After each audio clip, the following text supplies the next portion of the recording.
a few minutes.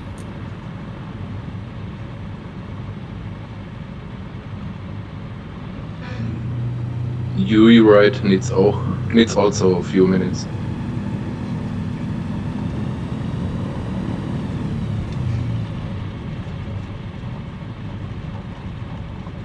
Evening, everyone. Good evening. Good evening. Hello. Cheers.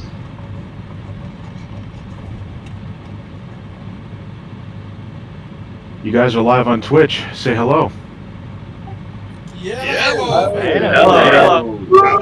Howdy. Hola, Twitch. I got a little bit of everything there.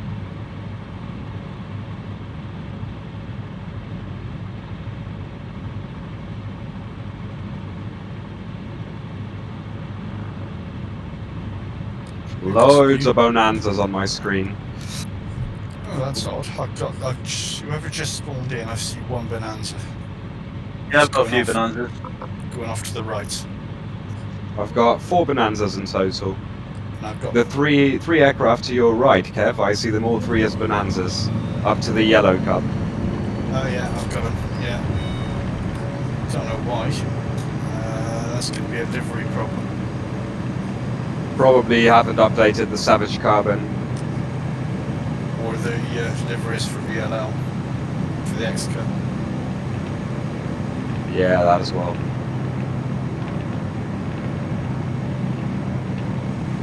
Yeah, I think one's a livery issue and the other one's, who knows. I've got a tail dragging one and one that's not.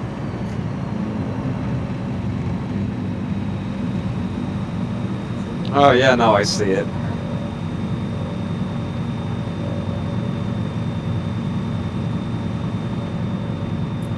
Where do you guys see me in?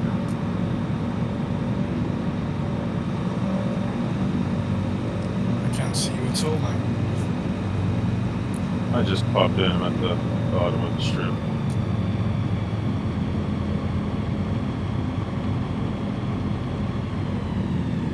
Nothing yet on our screen. Hello. Good evening. Good evening. Evening. Are you using the East American server? Yes. Okay, I don't see anybody yet.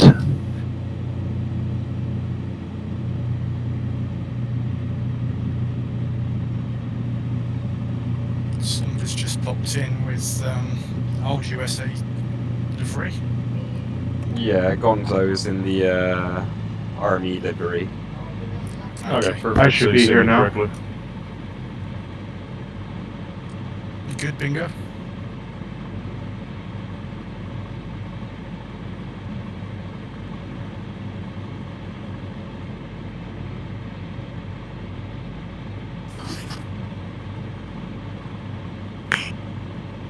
Everybody see me in my blue seal?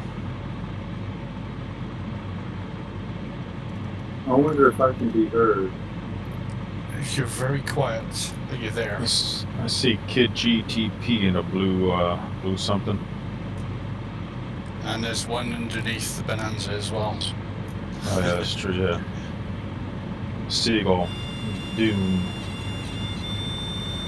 Am I in a Bonanza or no? Yes. Well, somebody doesn't have my livery pack.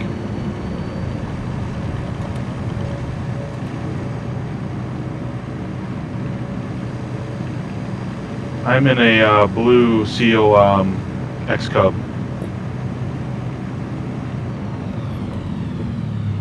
Where am I looking? Excuse me, can I be heard? Yeah, you're fairly Yes, you quiet. can. Are you there? Okay, thank you. And welcome again. Thank you very much. I just lost everyone off screen. We'll be back again. It takes. You might have just maybe loaded in a different weather setting, so it does that where the players disappear and then they come back. I'm in live weather though, I think. Did you change the time of day at all recently? No, it's at 2 o'clock now. I set it about half an hour. The start airport, Lima, Foxtrot, Kilo Echo, isn't it? Okay. Yep, that's correct. I'm gonna make my way over. Me. Oh, got a skydive man and just disappeared. Good evening. Good evening. Good evening. Good evening. I'm Hello. and guys. Hey. I'm just coming into the runway.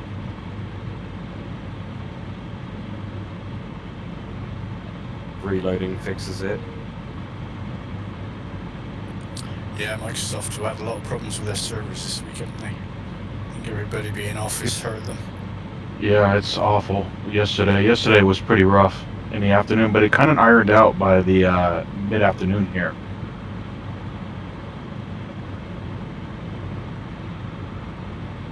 What me and Scambush were thinking is a lot of people bought this game for Black Friday because I think it was on sale in the Microsoft Store. Ah, of course, yeah, makes sense.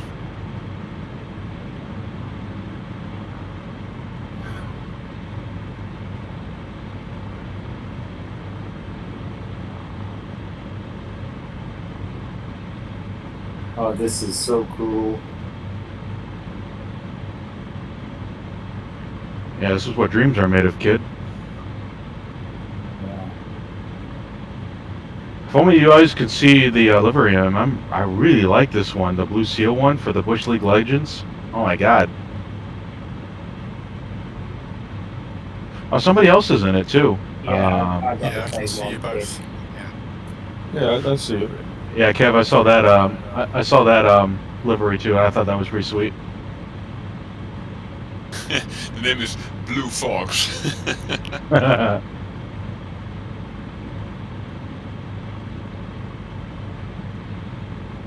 Okay, I'm seeing some names.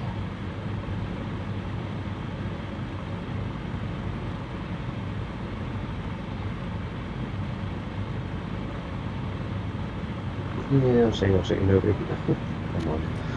Oh, see, I was on the wrong server. I realised that as soon as I came in. Yeah, US East, right? I am now. The only time I've ever changed it was a couple of nights ago. I went local.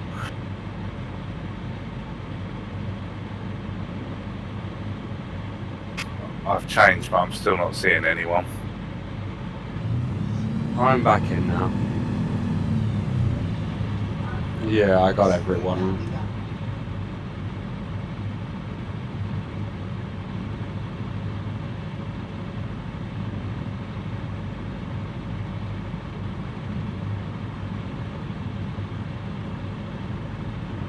Alright, I guess we're all just waiting for those magic words to begin, huh?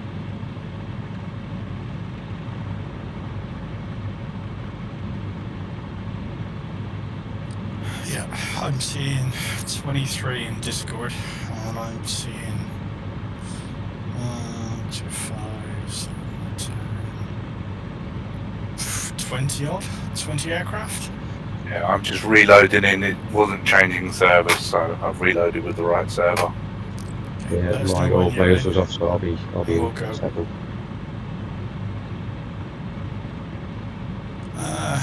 So, for what it's worth, I'm running with light weather.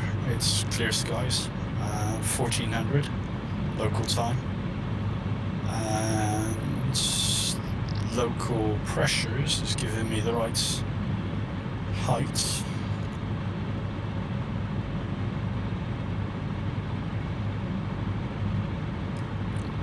I'm currently set on 30.08 for a height of 1040.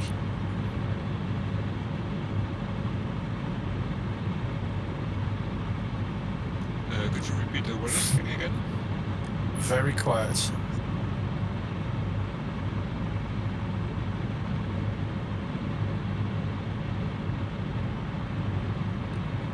Okay, carrying on. So we're departing straight out of here, 32. It's a left turnout, it's 224 for 6 miles, and we're going into a valley. Stay on the right hand side. and then about halfway along that we'll go left turn onto a 197 for another 6 miles, staying in the valley. We're heading for Lima Foxtrot 56, which is 3,100 feet, and it's 1,400 feet of grass, upslope, completely surrounded by trees, so you'll need the altitude to spot it before you come in. And if we join left downwind for 03,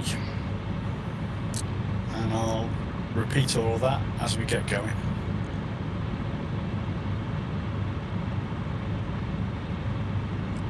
So if Right, well, I've got people appearing.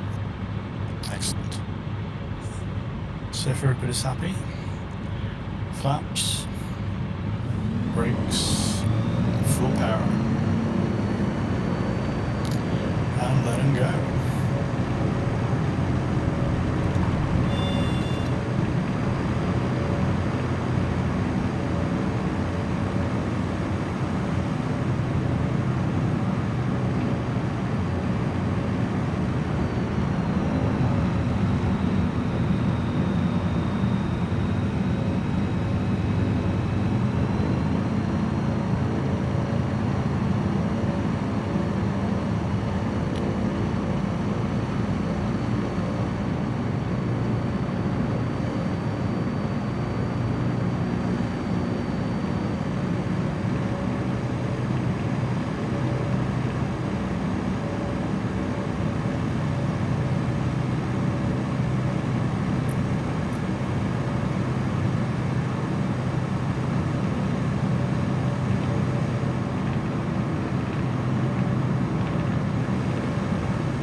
So, Kev, is there actually a landing site at waypoint 1? Because Flight Plan says waypoint 1.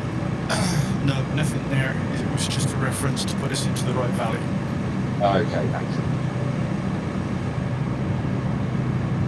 So we've got this ridge coming up and splitting off with the valley on the left, valley on the right, and stay to the right, please, gents.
3,100 feet. It's a grass upslope and join left downwind for 03.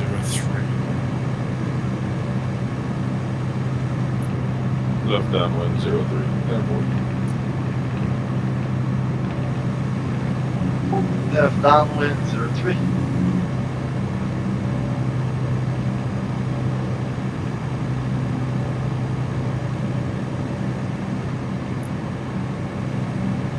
Yesterday I went in for a 2-1 landing. That was quite interesting. Yeah, that's quite a slope on this one, isn't it?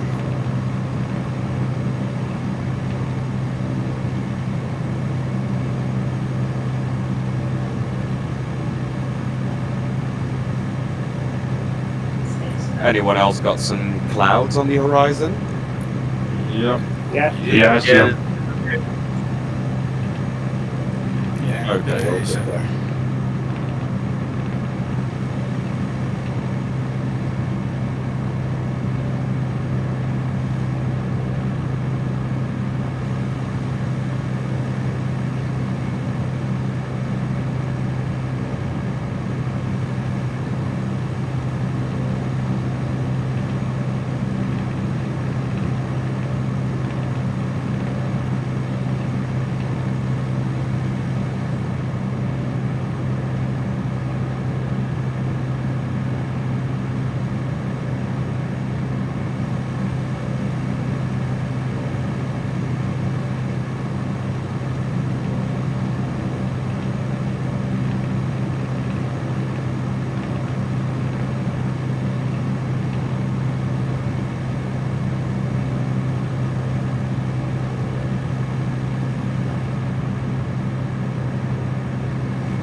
I've come in the wrong way, apologies. It's alright, won't be the first time. Good luck. Those coming in the wrong way, you gotta let us know if you make it. Yeah, good luck. doable. Just real tight. Real tight. Good luck with Yep, that. Chris, don't crash again, doing his thing.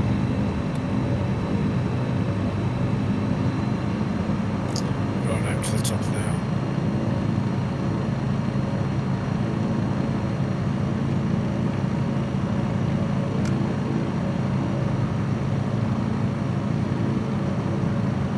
Beautiful.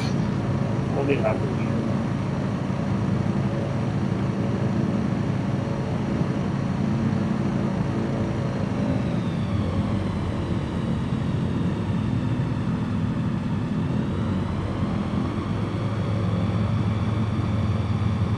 How bizarre is that? I've got the whole field to myself. Not a sight of anybody. There's a few of us here. You lucky bastard. Okay, here they all come. Well, I made it down, coming in the wrong way, that's a bonus.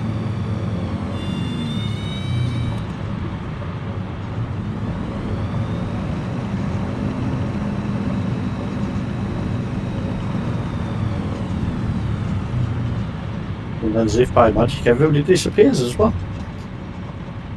Yeah, server glitched, I think. Fine for me. Ah, he's flying old Rusty. That's me. Nice. Morning there, fellas. Could I get the nearest airport code there? We are currently at Lima Foxtrot 56. Appreciate it.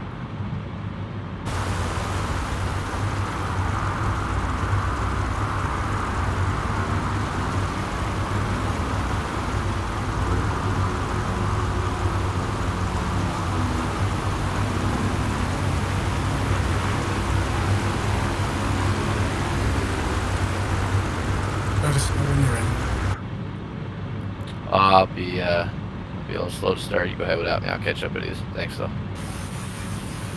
Okay, well, the next one is Lima Foxtrot, Juliet Foxtrot. The trees at the back. Okay, gents, from here,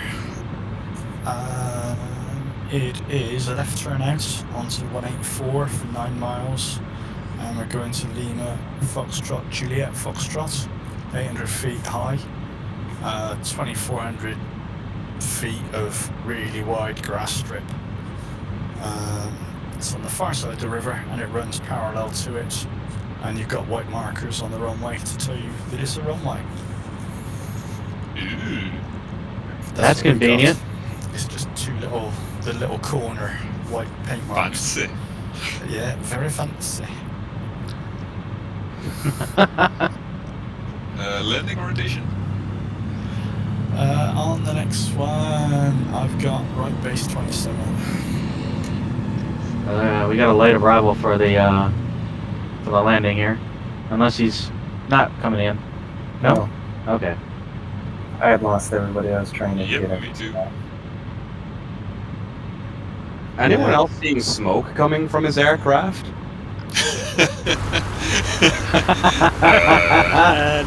No. I'm seriously seeing like a weird trail behind his aircraft when he was turning. I know, that is your motion blur. I've seen it before in mine. Might be seeing smoke come from mine.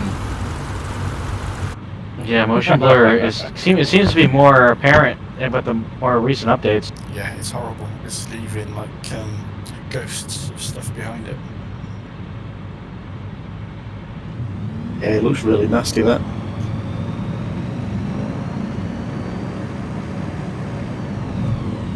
Unless he's turn failure, as long as he's actually got an engine fire. Okay then, gents. So left out of here onto 184 for 9.5 miles. When you're ready, flaps, brakes, full power, let him roll.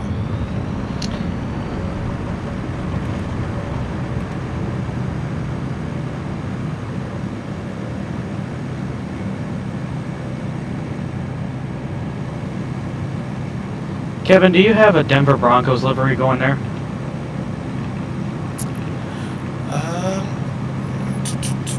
I think it's called Bravo in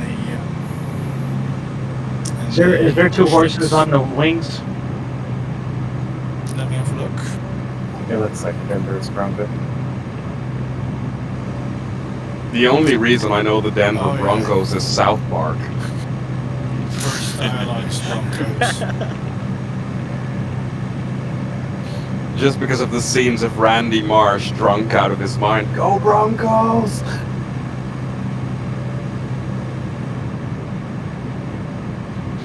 Yeah, it's a pleasure to have only that to watch on TV right now when it comes to sports here in the United States.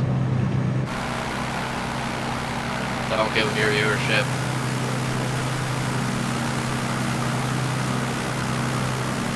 Like, I don't know anything about American football, but I want to go see a match simply because of how violent it is. Oh, it's a blast, man. I highly recommend it.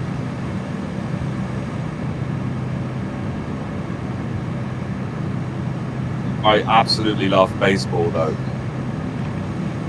I'm intrigued. A lot of people say it's boring. I mean, it's one of my all-time favorite sports. I was disappointed that they had a shortened season this year, but it ended with my favorite baseball team winning the World Series. So I think with me, it happened because of living in the Netherlands, and the Netherlands baseball is a really popular sport as well, and their team is actually good from what I've seen. So, yeah. Yeah. They have a Dutch baseball player on a team where I live in Boston. You probably heard of him, Xander Bogaerts. Yeah.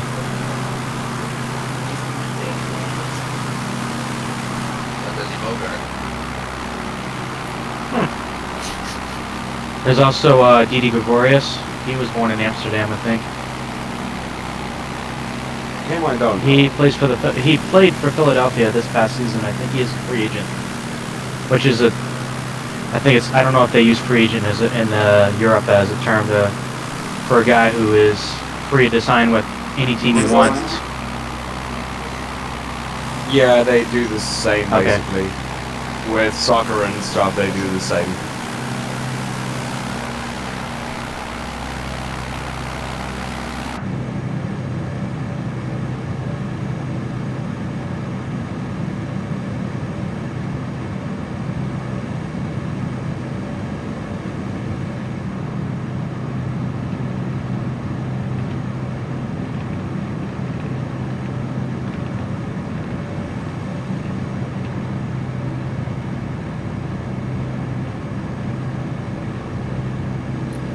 Well, Kev, I was trying to stay with you, but you just disappeared. I hit the wrong button. I hit pause instead of F12. Oh, that's why you disappeared.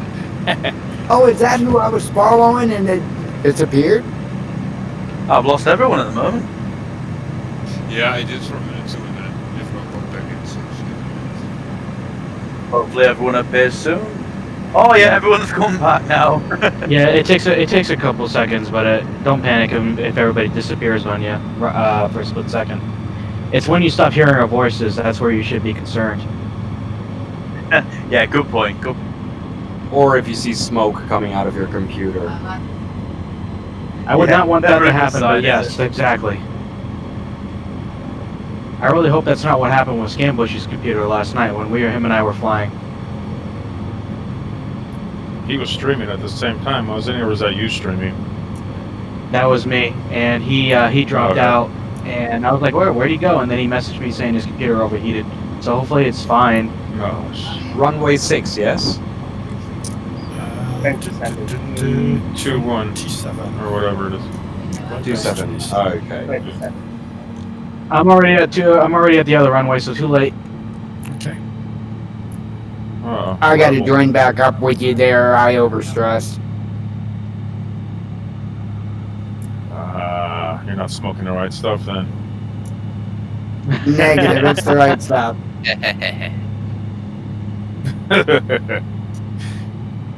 Oh, I should have taken that Jamaica livery.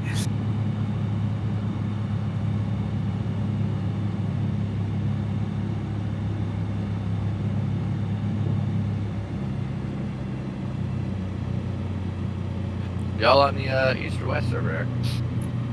East.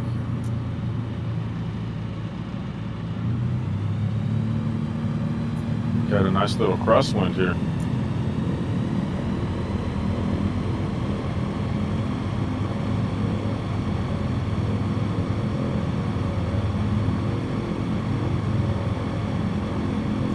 Roll out to the engines.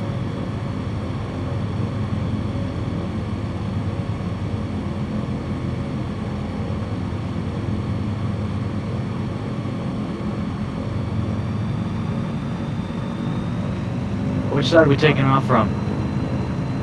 Going back out the way we came in. I'll be down in a minute. I'm spinning around in a circle, wondering which end of the runway I should go. Well, you will leave from 09. There's a bit of a nasty crosswind on there. Yep. Yeah. And I lost everyone. Oh well.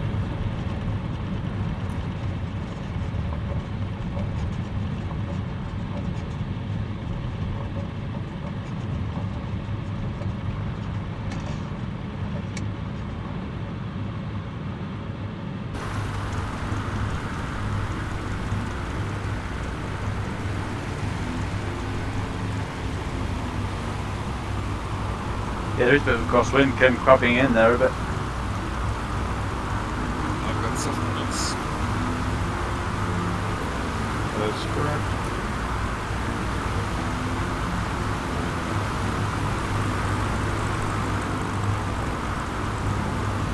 It was once I slowed down a bit, it tried to chuck me in the river. Looks like we lost somebody in the river. Yep.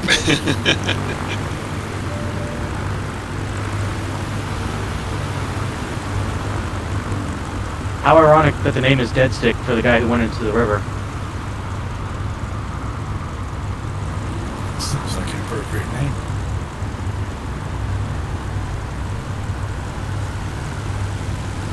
Got some Dead Stick friend at the end of this flight. I mean, technically you can land a cabin into a river, you just need to have some shore shortly after. Yeah, you need damage turned off. Collision detection turned off. No, I've seen bush pilots do it. They, in Alaska and stuff, they just use the water sometimes with the bush wheels to slow them down. Yeah. I think he was jabbing his hobo. You can't do it in flight simulator, can you? Nah, that's true. You end up jammed in the water and can't move then. Yeah. Okay, gents. Next one up. So what is turn out? Round to 144 for 11 miles. So we're heading for Lima Foxtrot 55, 3,400 feet. This is 1,000 feet of grass actually. Road base 20. So out of here, right turn, 144 for 11 miles. Everybody disappear on me. Yeah. Well, we didn't see some people now.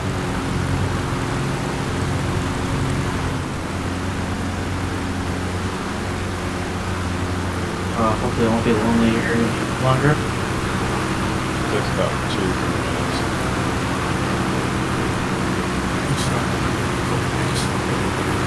I lost technical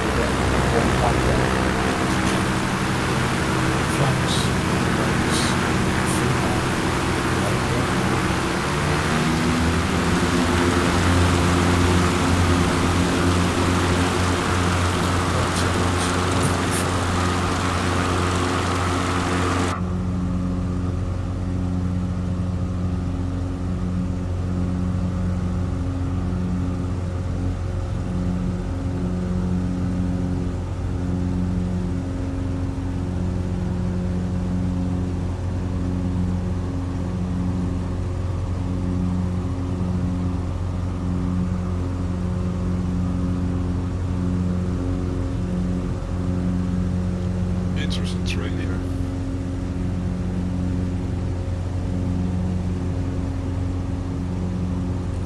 Yeah, you can work your way around the left-hand edge of that, whatever it is, that pointy out bit. Sticky out bit. Sticky out bit. What'd you say, the sticky out bit? Yeah, sticky out bit in front of us. I think they call that a cliff. I like that, that's funny. Yeah.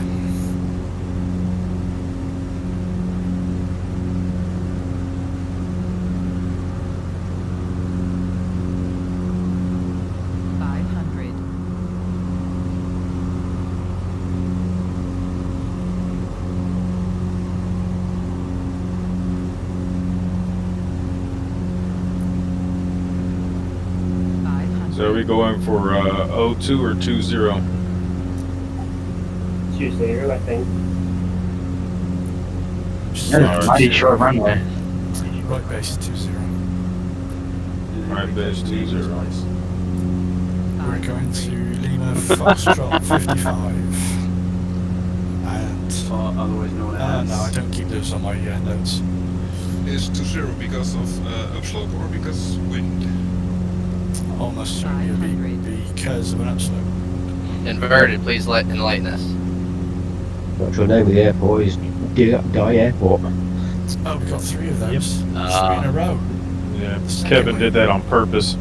The second one we go to is a real die airport. and they're not easy to land on. Yeah.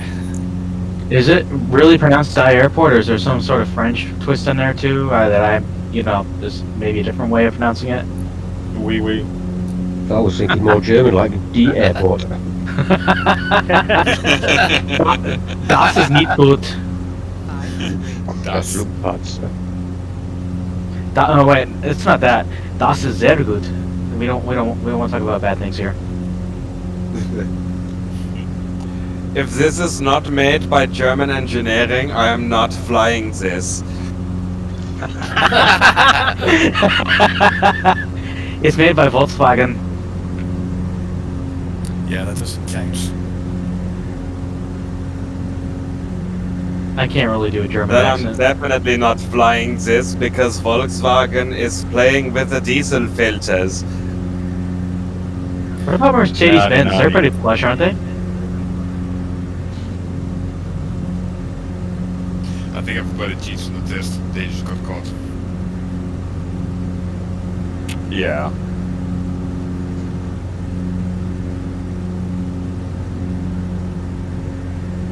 They actually made some nice cars this year. I saw some of the new Volkswagen cars and they're absolutely amazing.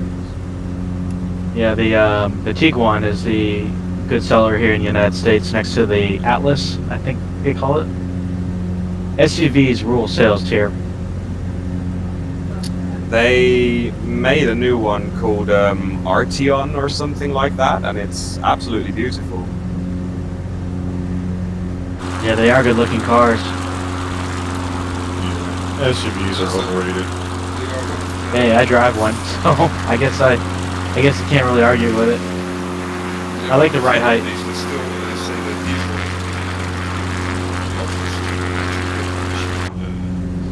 Numbers that they have to produce. So it's very interesting that a lot of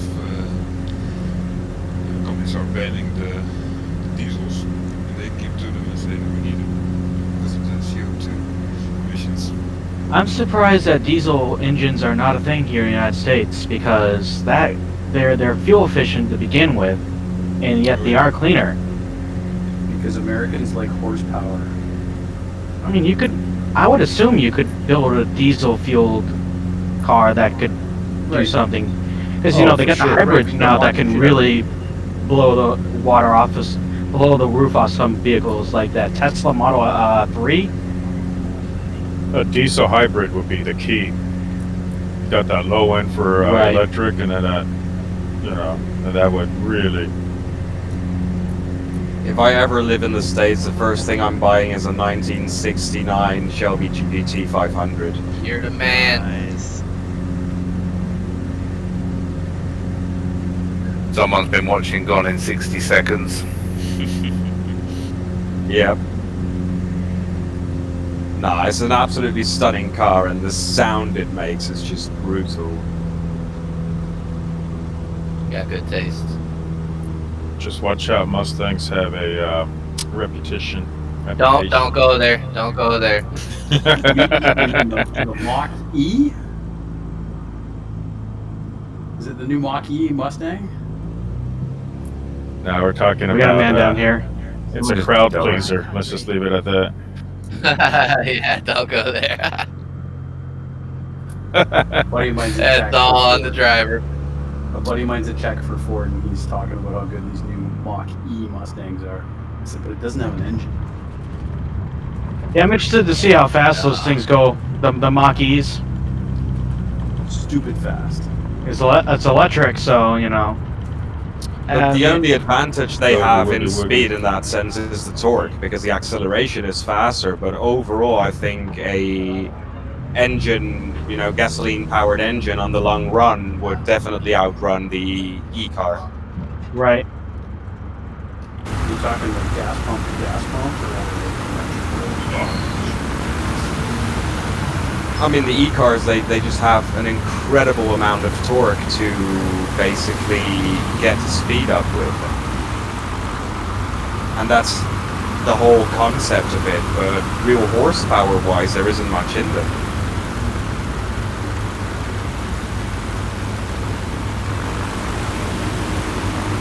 I don't know. know those Teslas are pushing what, like 600, 700 horsepower?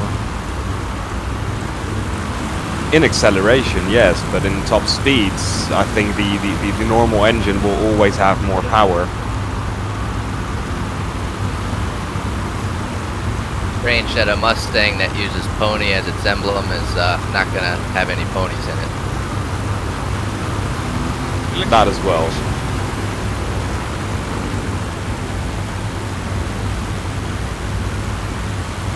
I'm a fanboy of the big sedan with a V8 engine, rear-wheel drive.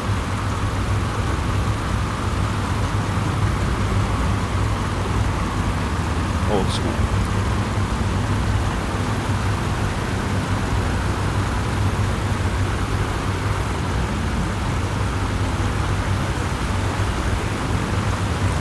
And if not the Shelby, then obviously the Pontiac GTO. The GOAT? Oh, yes.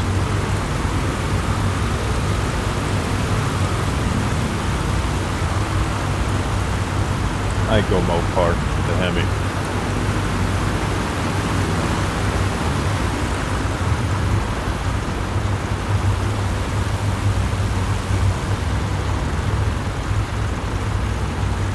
Okay, keep it all down.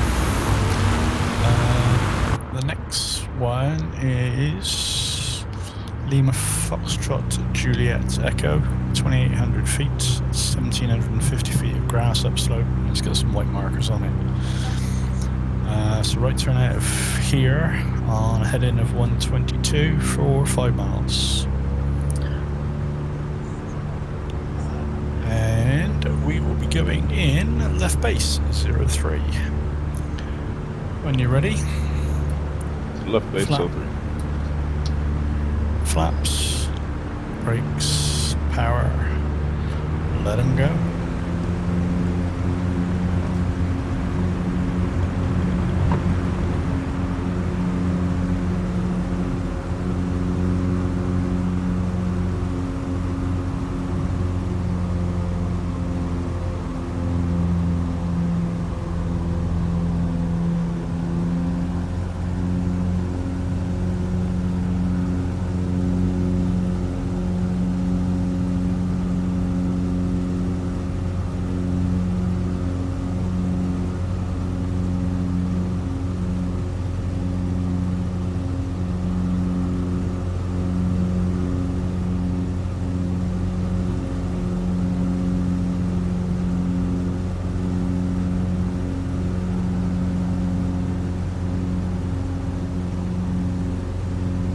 So how's she running, Roy? Pretty good. I have some leveler here called flaps. I'm not sure what should I do with that. Come again? I have here. Yeah, I said that I have here the flaps leveler, which I'm not familiar with. I'm not sure what it does. Ah, okay.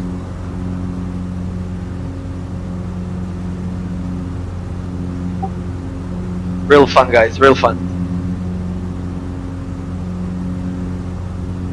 Yeah, I'm right behind you on your right. Ooh, who's inverted? Don't crash. I was about to say, who else would be inverted? Yeah, the world looks nice this wheel.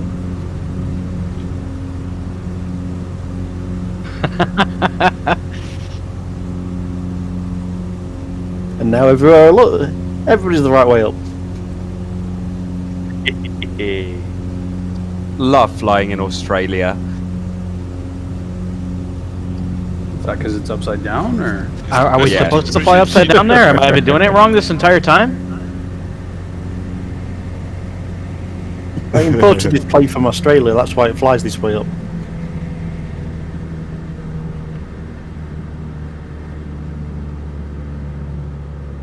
Look at that village down below. It looks really nice.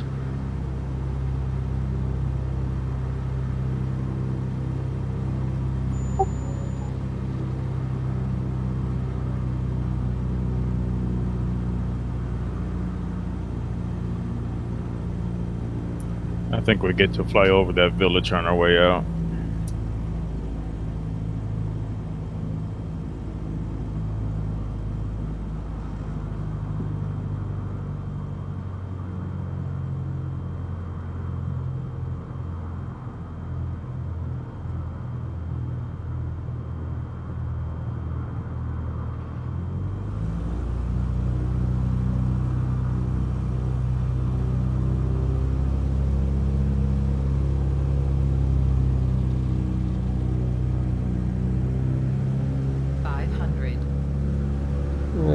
think some people have landed on the wrong strip.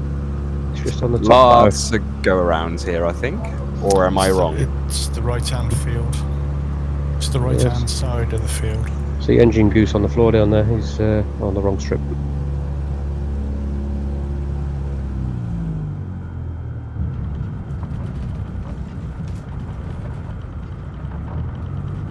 Ah, I was on the right strip. Okay. Someone is in a jungle.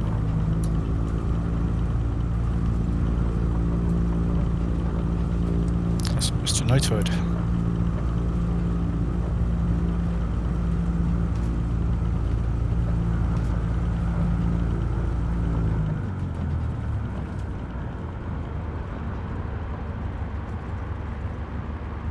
It's like Dutch is going around or coming back in to threaten us all.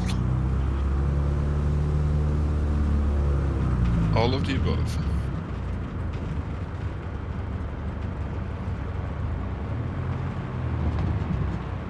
If I remember right, there's some nice houses up here on the left.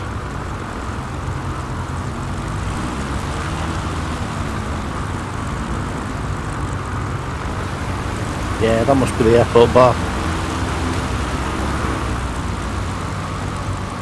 So far.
Still early in the afternoon for some day drinking. Come on. You said Never too early.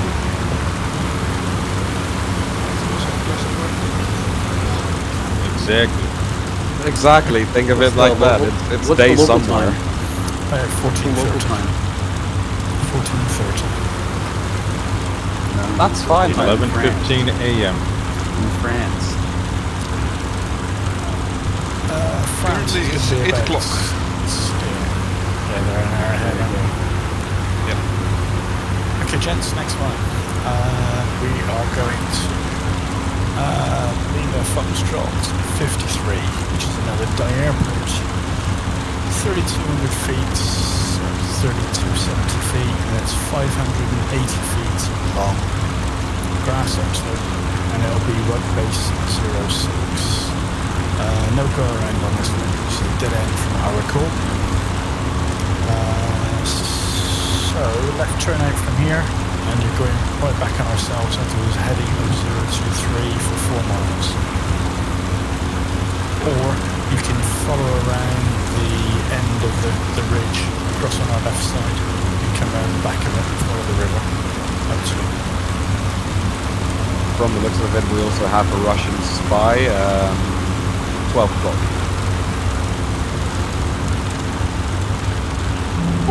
You guys will meet me down the road. I had to restart. Okay.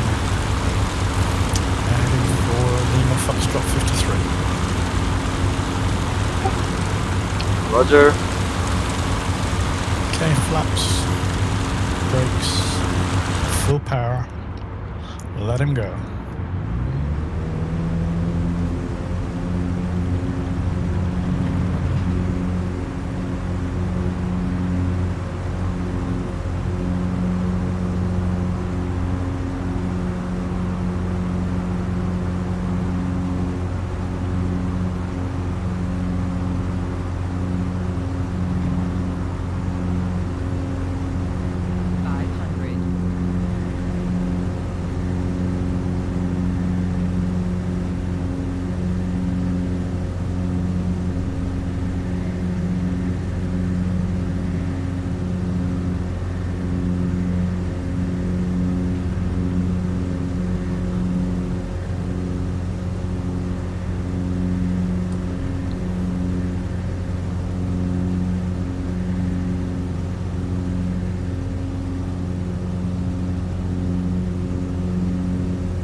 was what runway again? We're going in. Right RB06. Okay.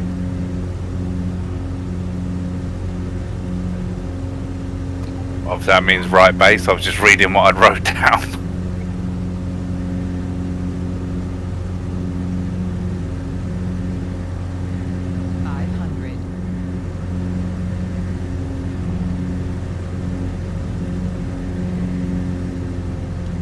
Look at them cliffs, birdie. Yeah, that's probably the only bad bit of scenery I've found on this route.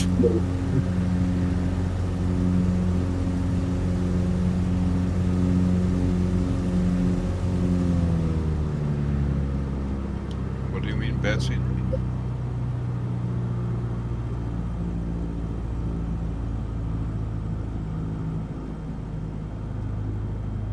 Oh wow, what a runway. That's the nice one.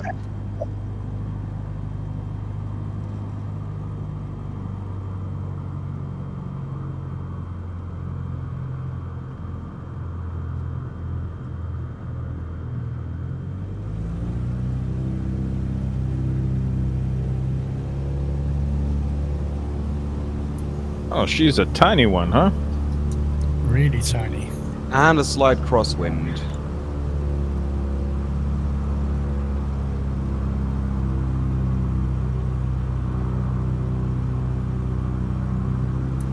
Yeah, I guess you really can't go around here, can you? So we'll put it on the nose. And F12 required, so I can actually see the field.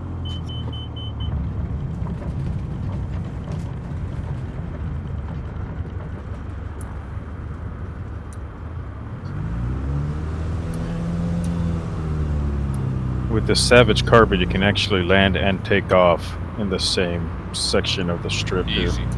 Yep.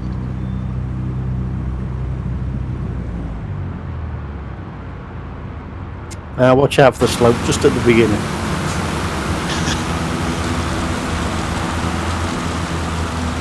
I do understand now why they call it Die Airport.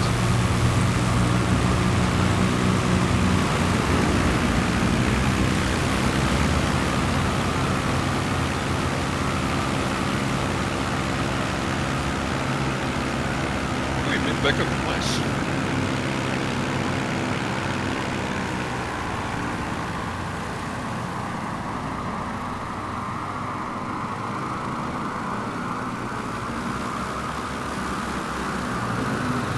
Good luck, Mr. Extra.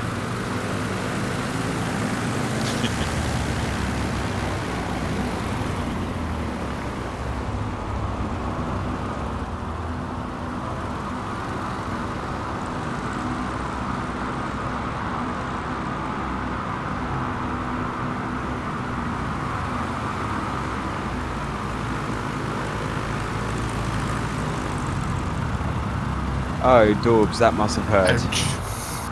I was so close. I was sat on the edge of the stool and it just lost it at like about 30 foot up.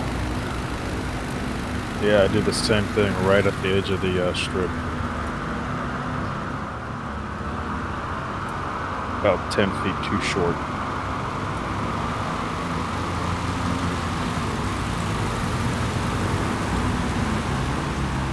Landing here wasn't too bad. Trying to find a place to park's another story. I promise you it gets better. No, it's Black Friday, so you know you're gonna have a hard time. Well, Black Friday weekend, I should say. You're gonna have a hard time parking. You know, everybody's going shopping. Only the crazies.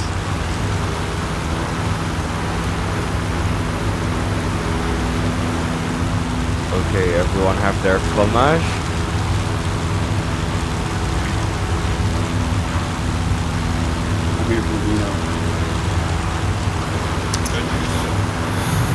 Okay, next one we're heading for is Foxtrot Tango Golf. It's a left turn out of here onto 130 for 11 miles, and you need 5,000 feet. The runway we're heading for is at 2,700 feet, and it's 880 feet of grass upslope.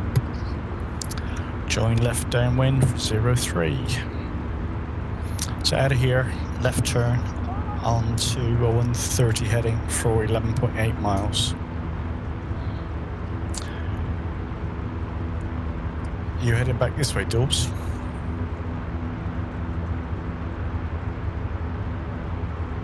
I'm apparently still with everyone. Okay, fair enough. I just don't see you. All right. Flaps, brakes, power. Let them go.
Tango Golf is next.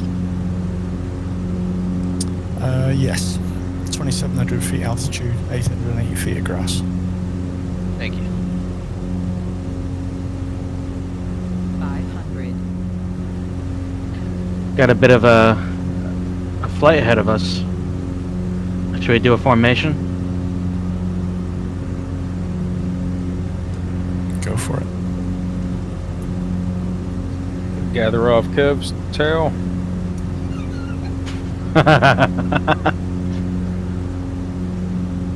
It's like a little swarm of bees around the leader of the flight. So, who are we following for formation?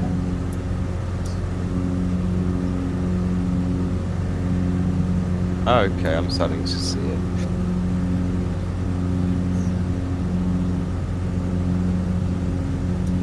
Trying to catch up to Kev, but he's going too fast for me.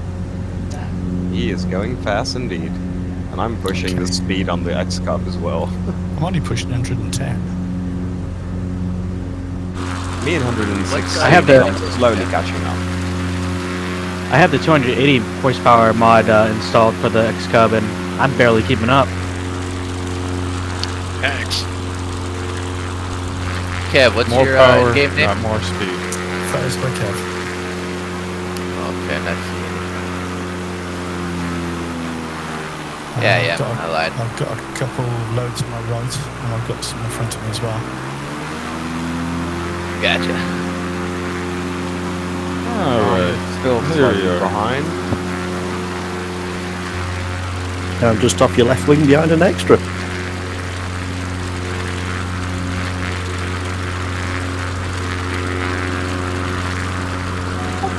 Joining you guys.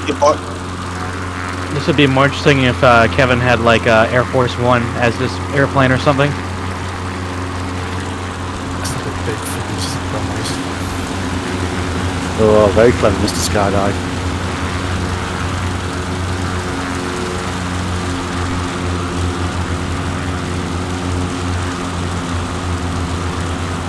Anyone coming in to join the mix?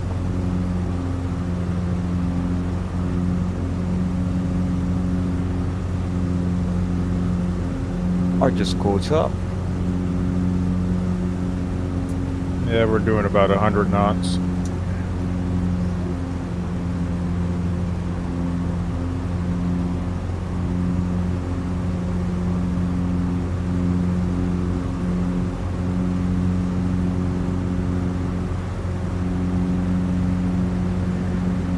Can anyone hear me? Gotcha. Oh, thank you.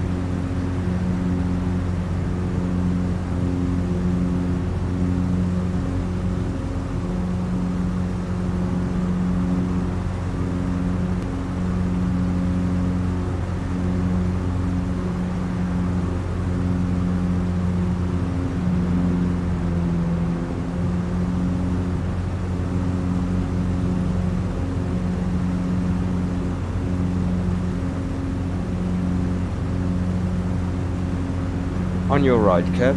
Behind you still slightly. Looks like the whole world is out there.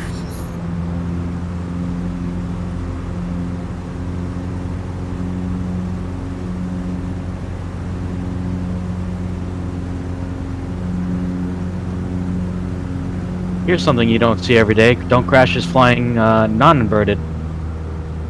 What? We got Skydive Man over here.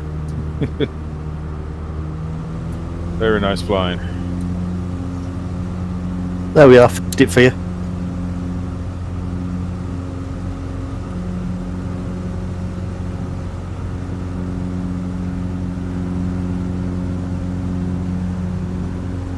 Just bring the power off. Are we going to do a formation landing? I don't think this one's wide enough. We'll stack them one on top of each other. Everything's landing.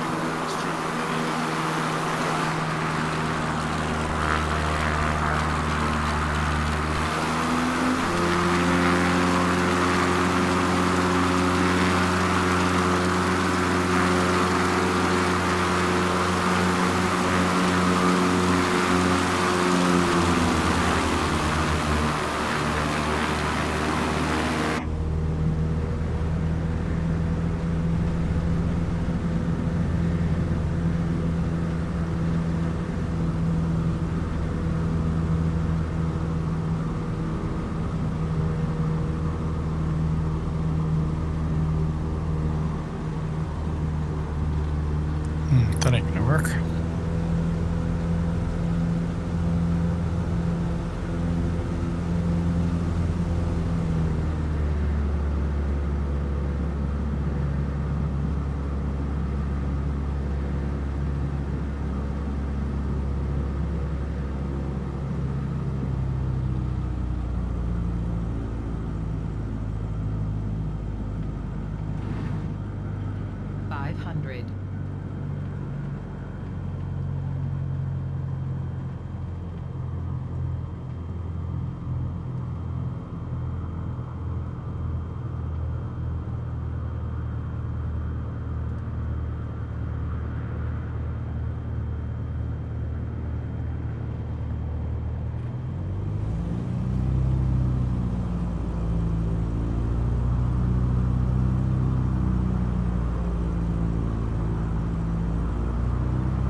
Someone help the man. Get out there and pull us down, man.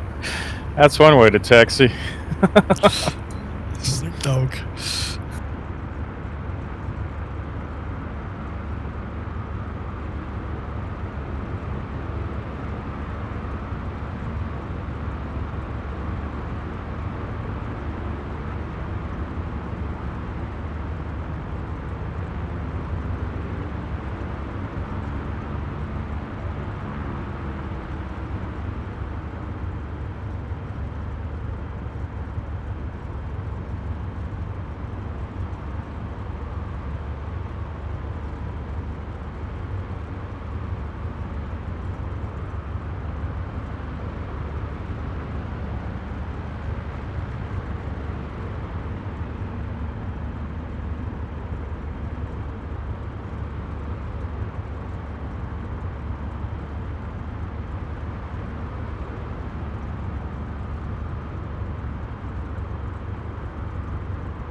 Ah, next one's easy.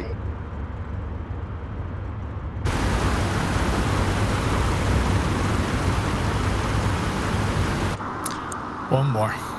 You guys didn't see that.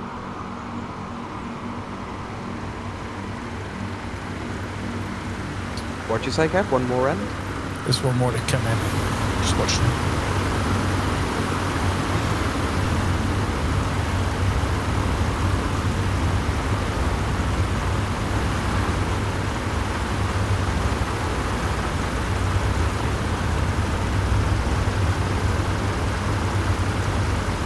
Okay, next one we're going to is Lima Foxtrot Tango Mike, 2,300 feet, altitude 2,100 feet of grass.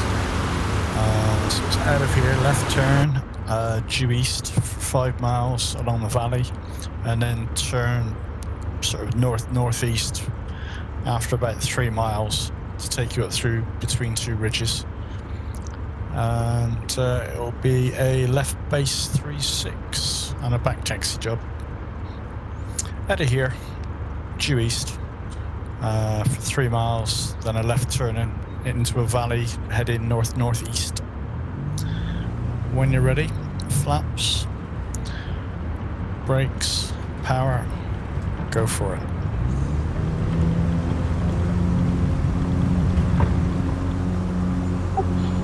Yep.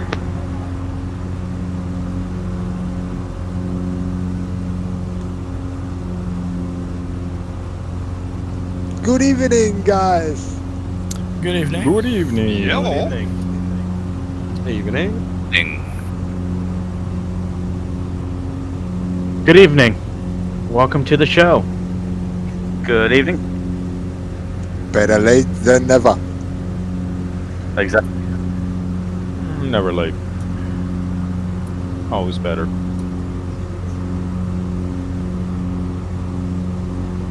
That's the facts right there. Waypoint is just to get us steered into a direction again, or is this a landing spot, Kev? No, just get you into the direction. See the Gotcha. village up in the Y of the valley in front of us? Turn left in front of the village, and that takes you up another valley. I think you could land in there somewhere. I think I see some grass, maybe. I'm sure you could land a lot of places in there. Get some Looks like Black a nice- Friday shopping done. Yeah, nice cigar up on that mountain in front of us as well.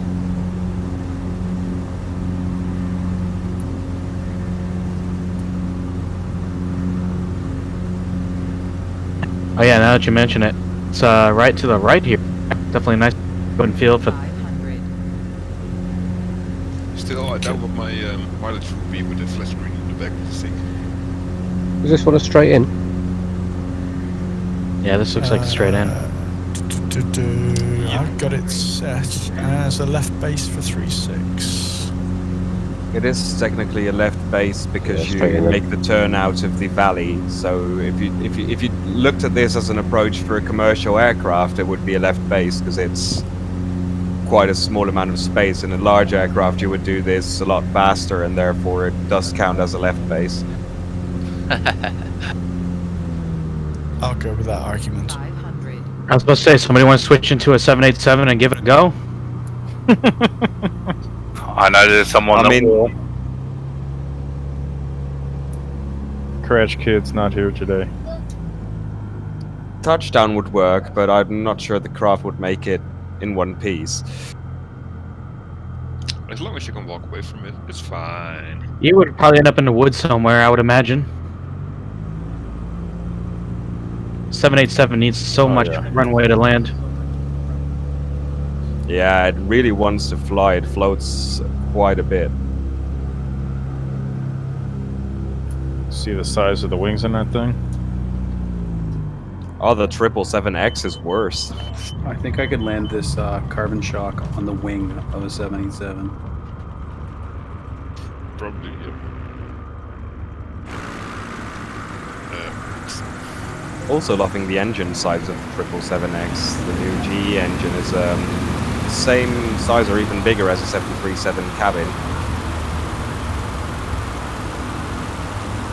Kev, I'm assuming you're going to backtrack to the other end to tick off, or we all at the end here? No, back taxi. You just see a bunch of planes turning around at once. That's hilarious.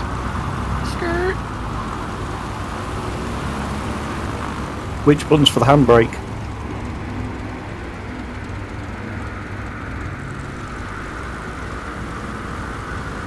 Oh, in the carbon you can pull endless donuts. Yeah, that thing is a donut machine. Someone say donuts? I want some. Okay, everyone do donuts.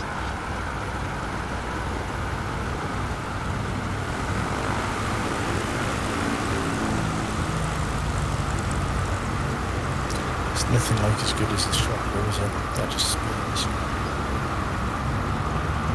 Right into the password.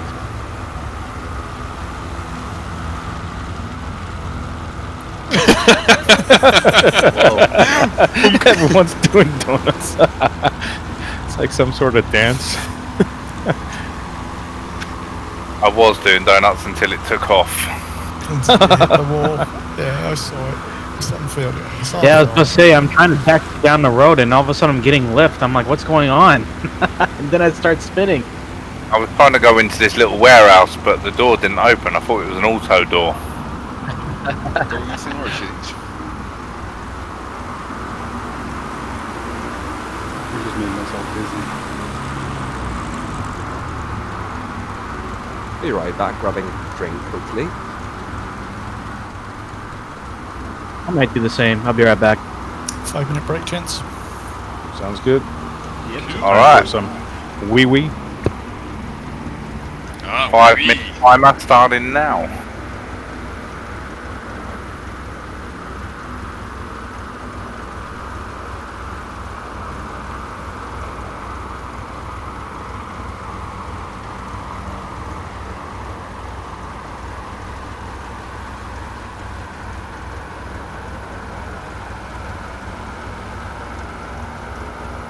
Okay, I'm back.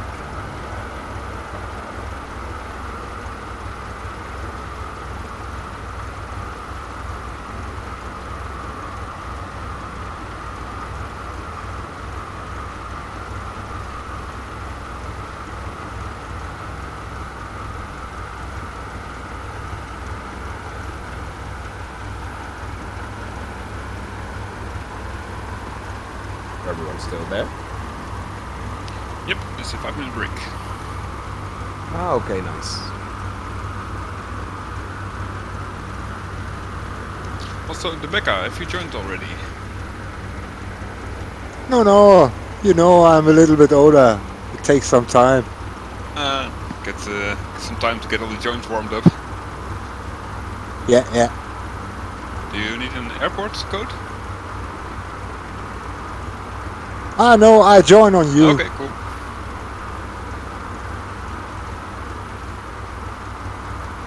What planes are you flying in?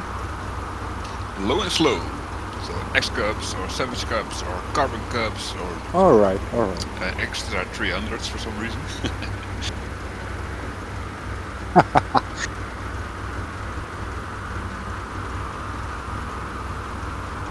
So is KLM surviving in the end or not?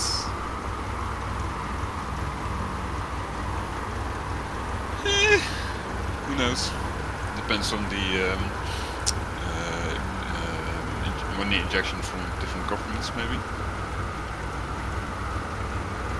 I mean, I worked with them on the ground and I absolutely hated it. It was very hierarchic and you really looked down as a number, basically. But it would be a shame to see them go because they're still the first and the oldest still functioning airline in the world. Is that true? Okay.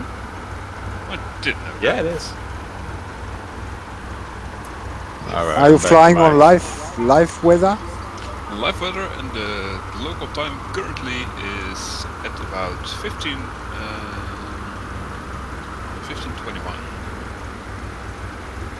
Perfect, thank you. Pas de problème.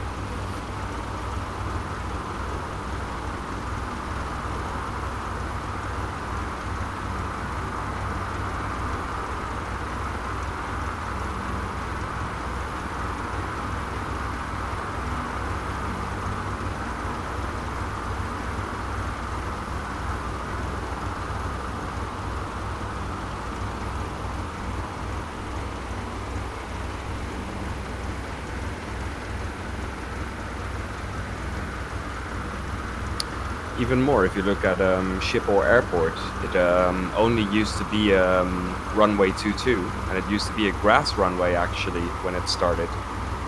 And all the other stuff that's come after, so it's what they now call Schiphol East in Holland. Everything that came after was just older, basically. It was just watered out ground. And it started as a postal and military service, and that's how it grew out to be KLM.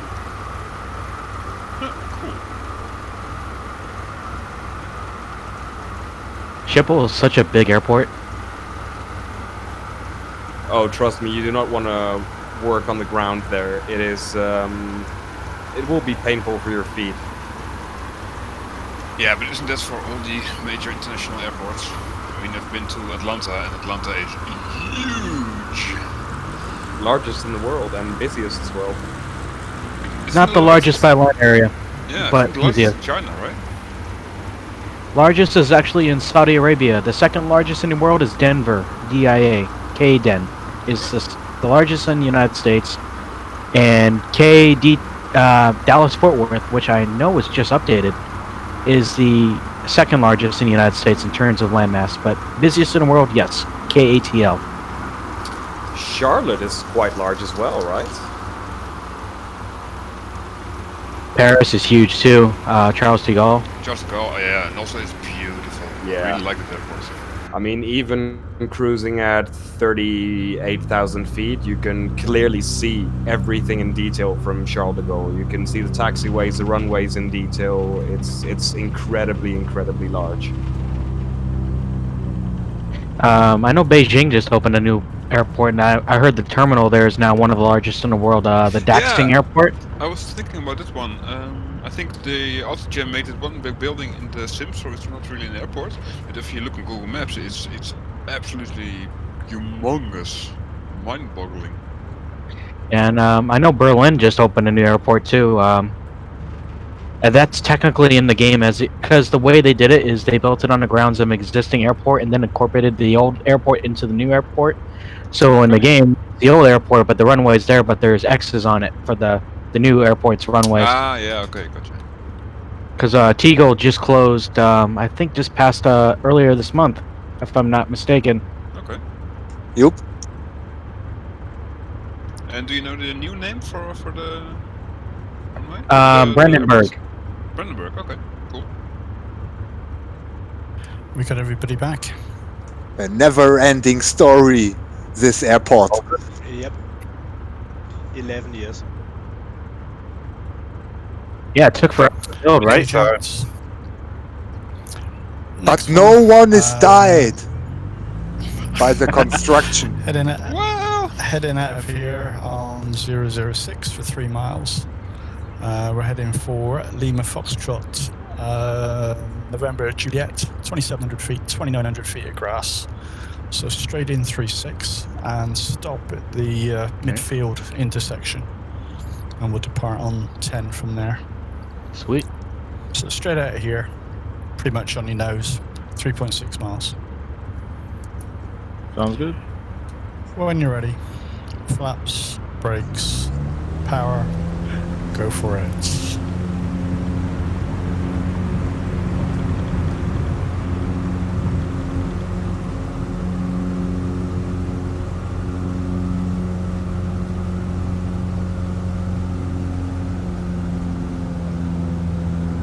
So yeah, I just googled it. It's an airport in Saudi Arabia is the largest in the world in terms of land mass.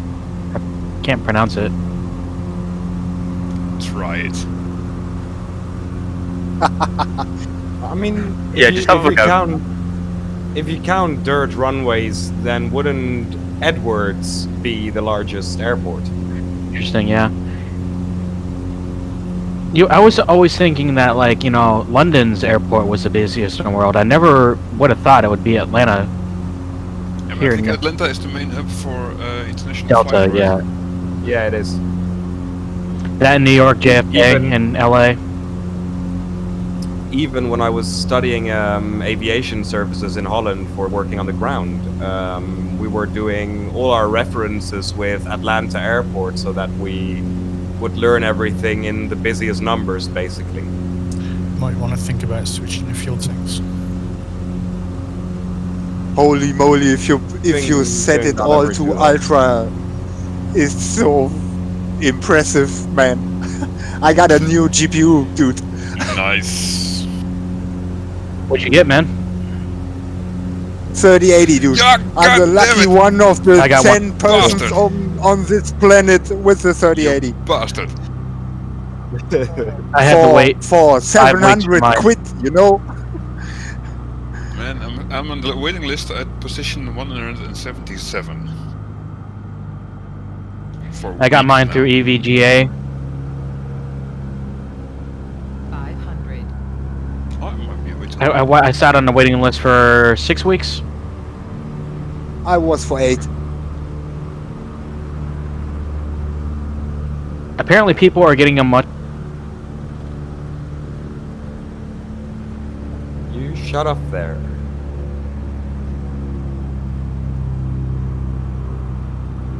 I don't seem to have a runway 10, or is it a short one? Oh, it's a short one. Yeah, this is 2 intersections. Sorry, 2 2 airstrips. They intersect. So in the middle of here, it'll be a stop in the center, and we'll turn out to the right.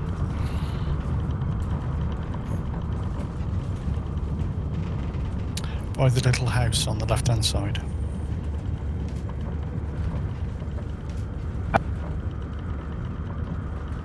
Is that the little house on the prairie?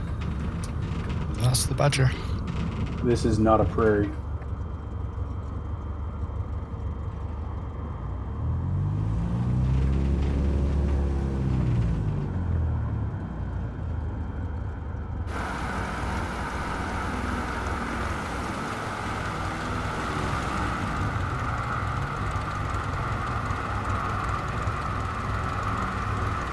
Sexy.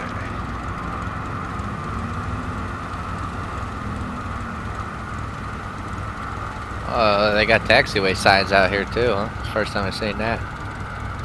Also, another fun fact about Amsterdam Airport, as the Netherlands is a really tiny country, when you get basically the land map of the Netherlands in Holland, Schiphol is actually a town on it, and even in Rio it has its own town sign and everything, because it's so large it officially counts as a town. They did that with Seattle Tacoma Airport. That's its own city, SeaTac. It's true, if you enter the, or exit the highway, you have like a town sign that says Schiphol.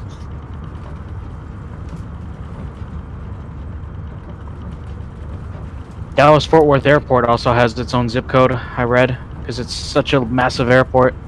I'm surprised K-Den doesn't have its own deal, given how big that airport is. Is anyone here part of the VR beta? I wish I was. Yeah, I wish I was. Can't wait for it. They'd be sworn to secrecy if they were. Next one. We are heading for. Where are we heading for? 38 degrees.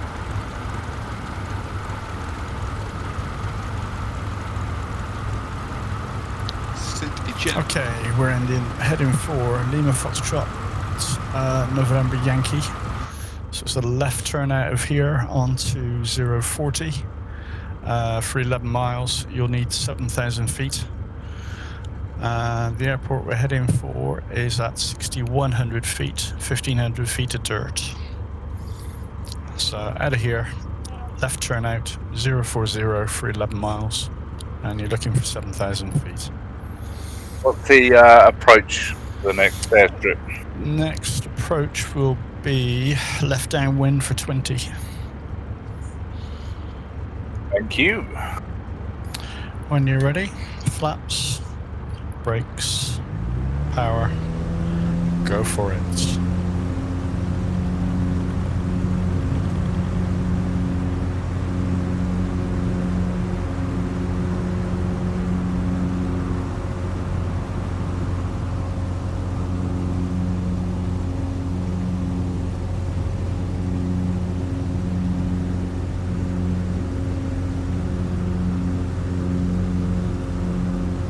Looks like this could be another formation stretch.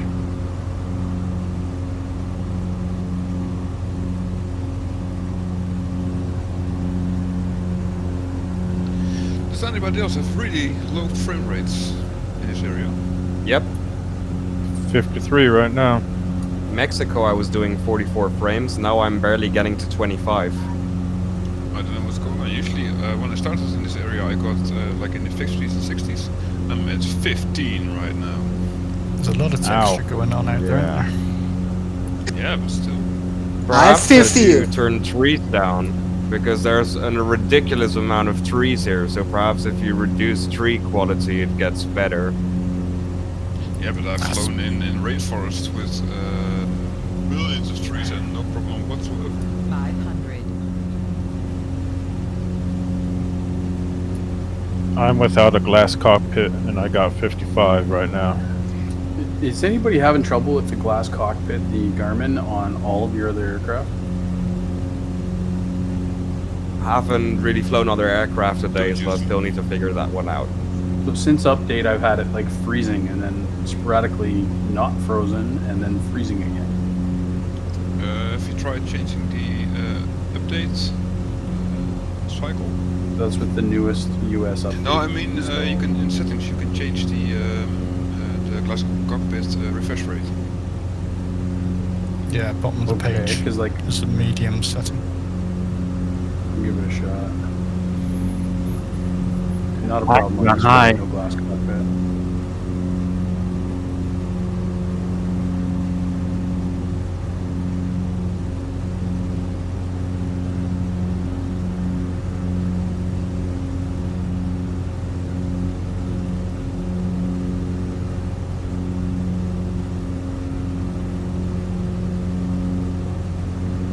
November Yankee?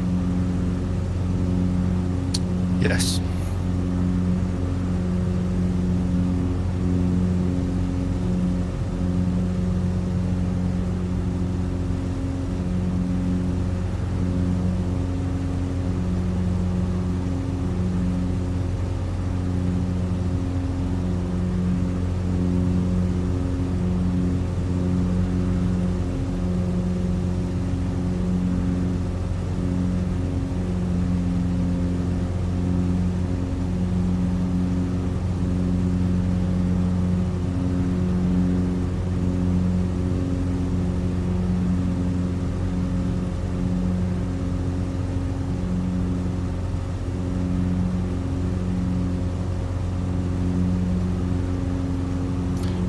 I think I'll give up trying to get the autopilot to work.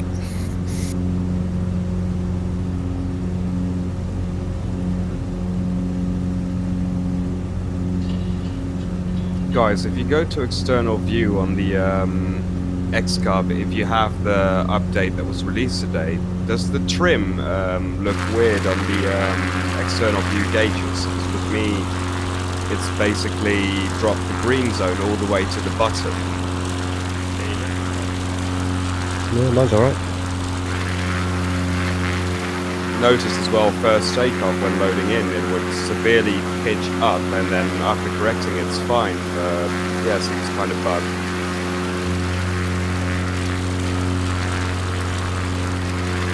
Everything's working fine for me, but I'm not looking like you guys are. Maybe I have the same issue. Yeah, you have to switch to external view, and then when you see the gauges, the trim gauge, the green zone should be in the bottom.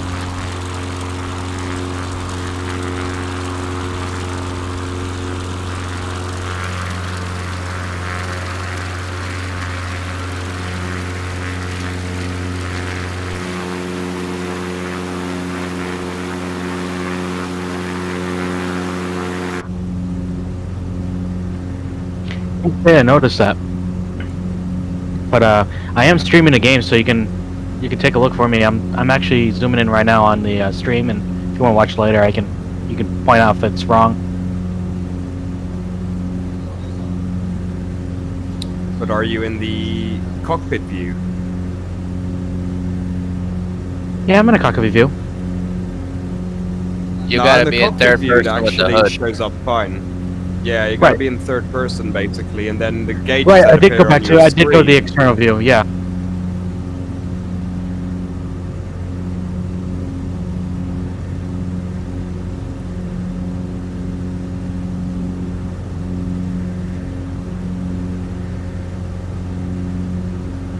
For a second there, I thought I overshot the runway. Heading left downwind 20. That runway doesn't really stand out real well, does it? No, it does not. I can't even see it yet. It's just over the ridge. It's tucked over the edge of it. You've got to drop into it. Thank you. Know where we're going.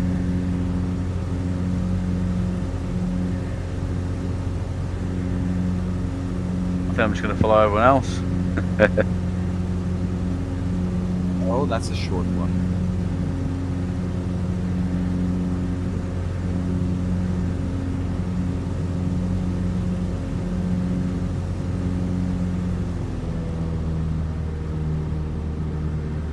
So I've got motion blur set to off, and I see trails behind every plane. Is that not more? Okay. I thought turning that off would get rid of the trails. I've got it. Depending on your monitor, Any more it's trails. really not something you can really do unless you have like a G-Sync or a FreeSync monitor. Usually those are the most ones that really take care of motion blur. I mean, I have a G-Sync monitor and I still have motion blur. I guess it's all dependent on your refresh rates.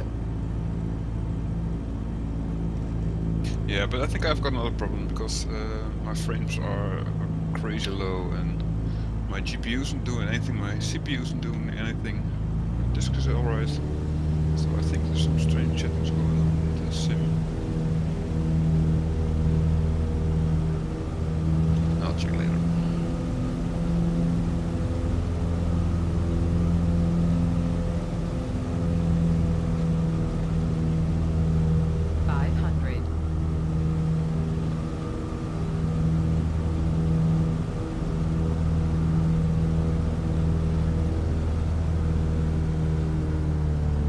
What a nice spot for a cabin.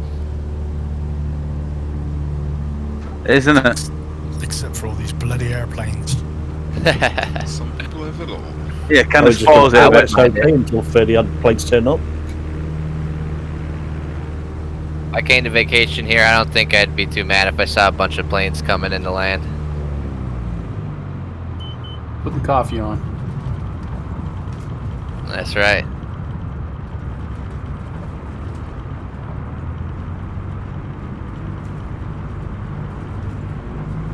Let's menacingly surround the house.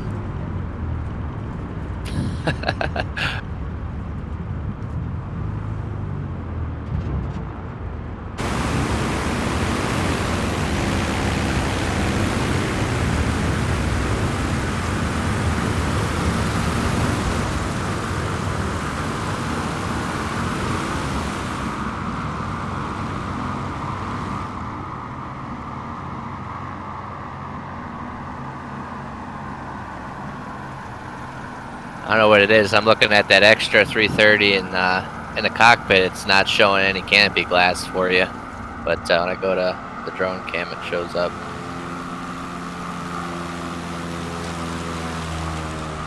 Looks pretty dangerous.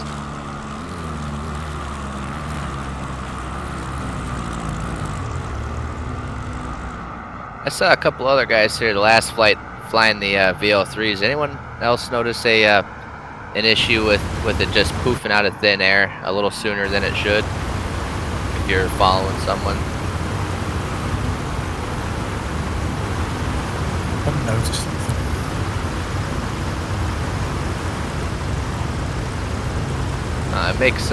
It makes flying with your buddies pretty tough, because if they're in one and they get out just a little bit ahead of you, it just kind of poofs out of thin air and disappears. I've only noticed in the VL3, and it was also in the base, the vanilla model too.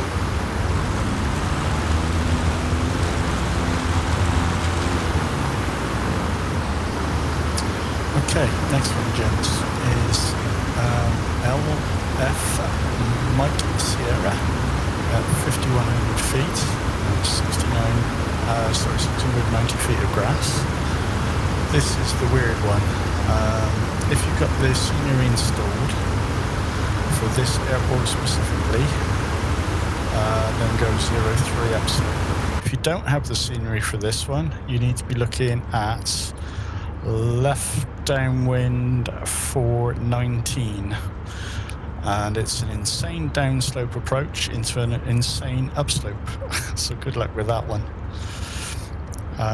So initially out of here on a left turn, 350 heading for 5.3 miles, down into the gorge, down on the left-hand side there, come out over a lake, and then onto a 030 for 6 miles, climbing up to 6,000 feet to give you something to work with over the top of this little strip. And it is very little, very obscure, very hidden. So good luck. How many miles? Initially 5.3 gets us down into the gorge, which is on the left-hand side of us out in front. And What? then another, and then on to 031 for 6 miles, climbing out over the lake to 6,000 feet. So What was the identifier again? Lima Foxtrot Papa Sierra. Good luck, everybody. That's the one. If Yeah, you're in doubt, it's an interesting follow one. Dennis. Follow Dennis. He knows where he's going, which is PHR, wherever he is. Week 86. Yeah. Okay, guy. Oh, that's why. Okay, I can see what you're saying now. All right. When you're ready, flaps, power brakes, power. Go for it.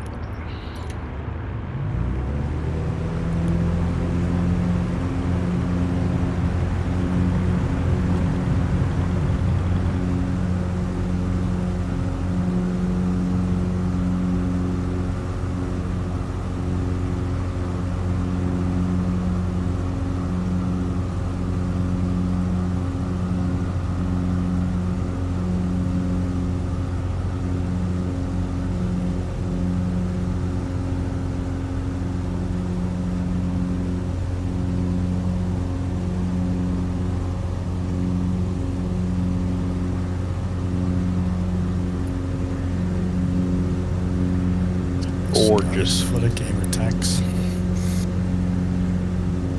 Oh man, I can really recommend the Heidi UI mod.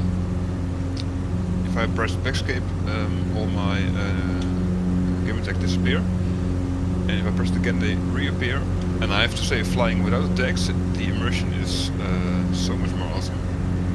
Yeah, I've got, is it nameplate toggle, which is F11, F12. Oh yeah, which works well. Yeah, nice.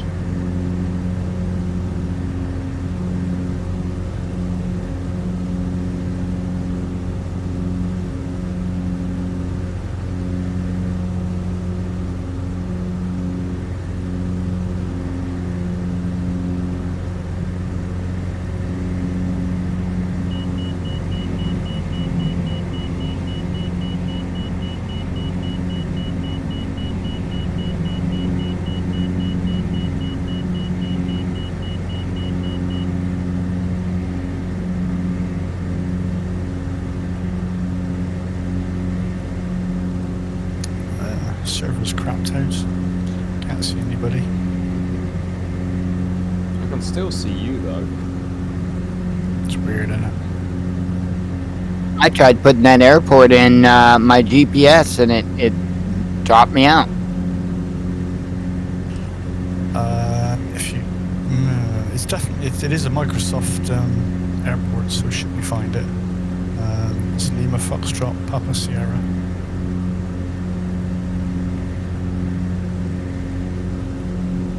Saffron, where'd you go?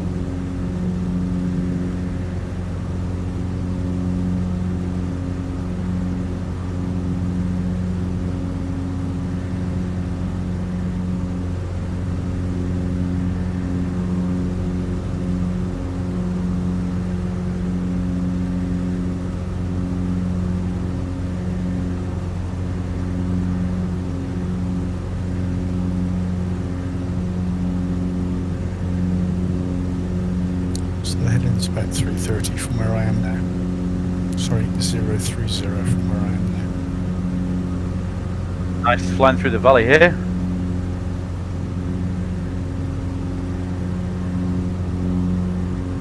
And out on the far side of this valley, you can see the lake down in front of you. And straight across from it, there's a pimple of a hill, and the airport's behind there. Interesting.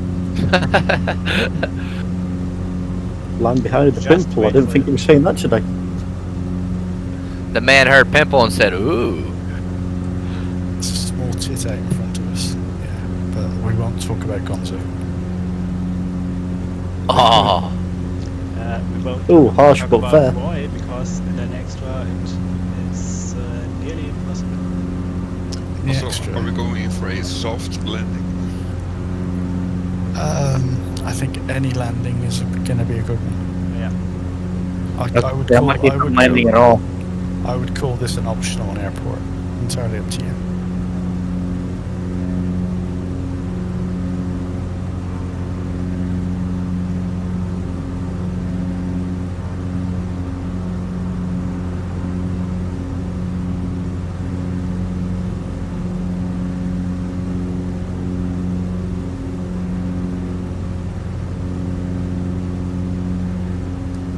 So if you don't have the scenery, go to the right side of the pimple, and that'll set you up for the left downwind. And if you've got the scenery, take your pick, either or. Sorry, no scenery. What landing? What runway? You'll be coming in on 1919. 500. So If you want to challenge, 01 is fun. 01 coming in. yeah, 01's entertaining. I hope you got reverse.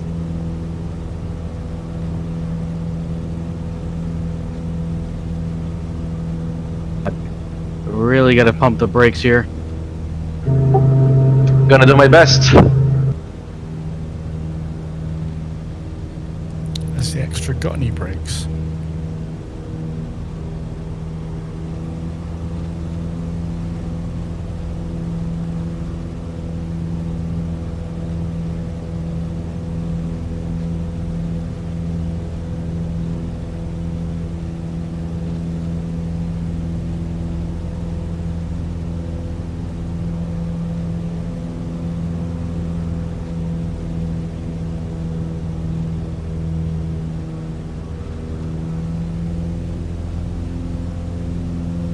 I made it.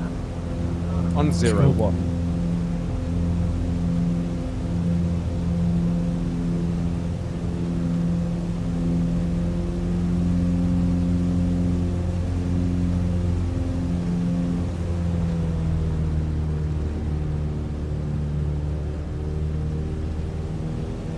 It's weird though, because I did install the scenery, but I'm seeing everyone float.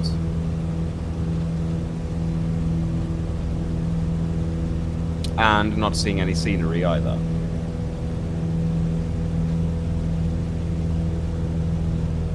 Oh, bugger.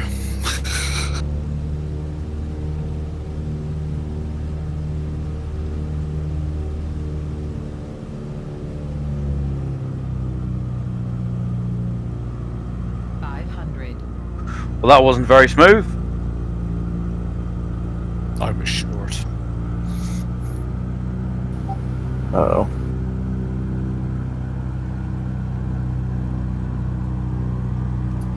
You take a wild guess and say we're taking off downhill. Entirely up to you.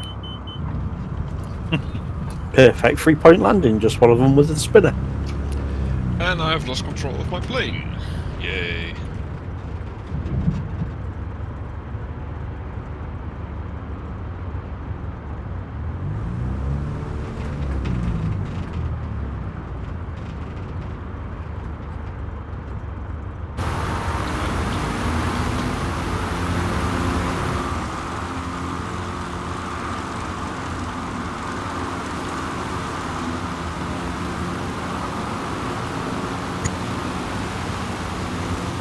Not the best of landings, but I got down the second time.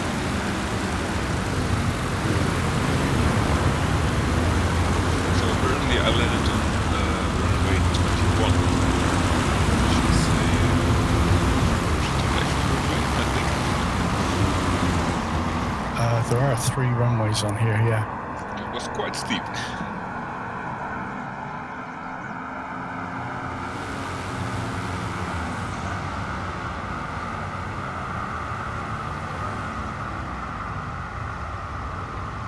Oh, we made it. Keep coming up over the top. We'll try.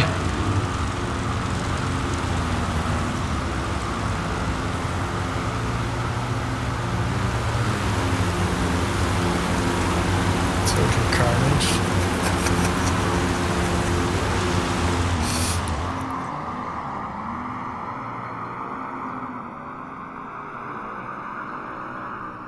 I think Kid GT's got the ultimate tail dragger there.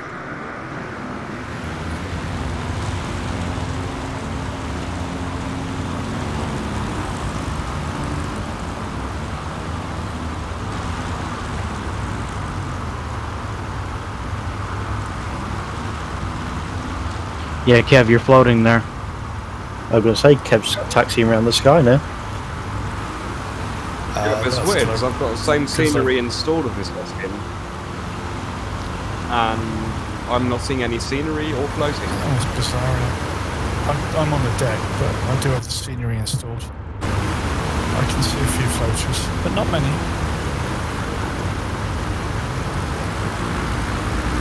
Okay, guys, I'm not even going to bother telling you which airport, which runway to go off of, whatever fancy you want to go for. You want to end up on a 250 heading, and we're heading for 9 miles. You need 7,000 feet. We're going for Lima Foxtrot Romeo Romeo at 2,900 feet and 18 feet of grass upslope. Are we just going to have a look around the Basilisk de Notre-Dame de la Salette? Say again.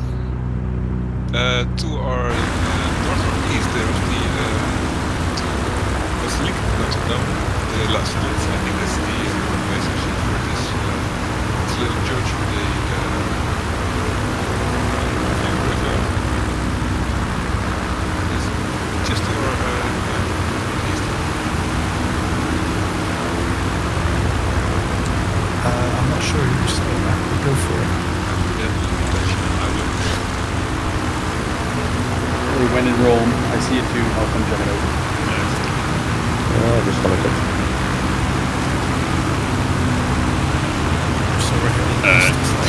Well, I'm not going to do that. Why not?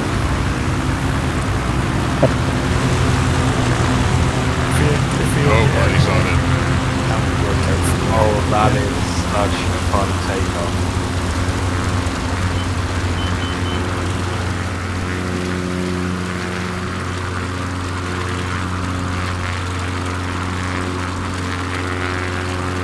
Boy, did my frame rate tank. I did a reload and I'm back at 50 frames, so... Let's think about that. I see it. Yeah, my CPU and GPU's not stressed. Yeah, I heard there might be that with the... Do you use the working title mod, the G3X or the G1000 mod?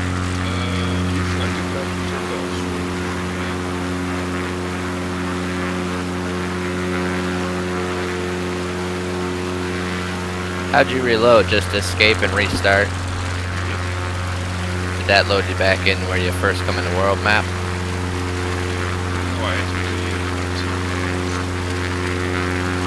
Gotcha. The church is a row of housing buildings.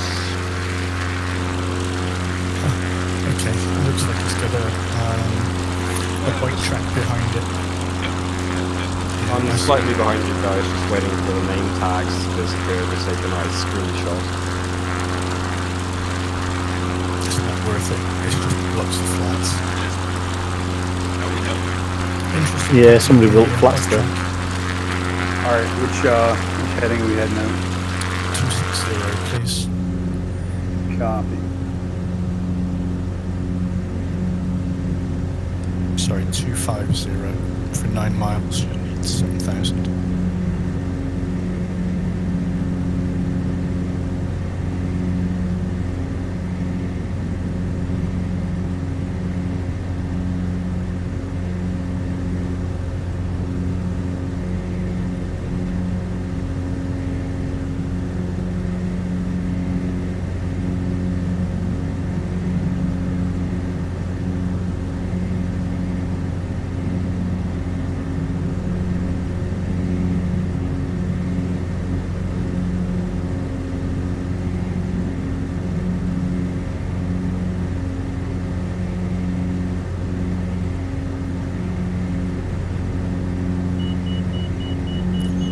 Next airport is Lima Foxtrot Romeo Romeo, 2,900 feet and 1,800 feet of grass upslope. And it'll be a left downwind for 08.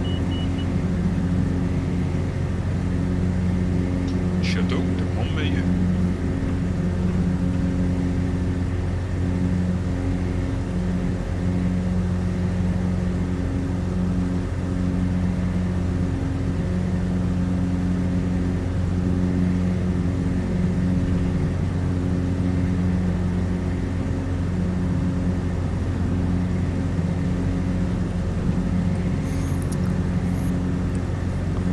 While we're in the air, I'll let you know that tomorrow night we're flying in Massachusetts, courtesy of Damien. He will be our host for the evening.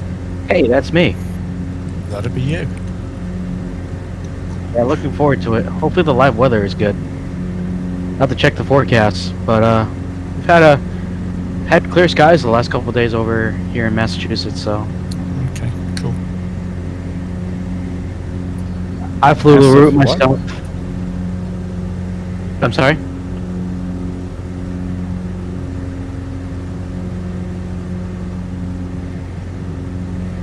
I did get my. I cut somebody laser off and I screen, though. apologize.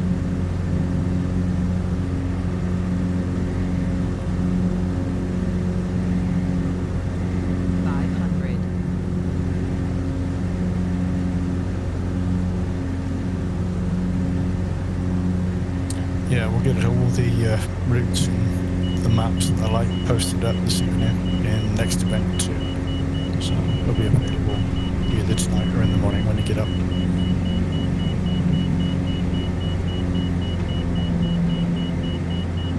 We think of X-Cub and Savage Carbon again. I flew the route in an X-Cub and I thought it was great with that, but welcome to other ideas. I don't think you need to go less than the X-Cub. There's nothing that's going to that you need the Savage for, is there? Yeah. I guess the X-Cub it is, then, huh? It's more comfortable.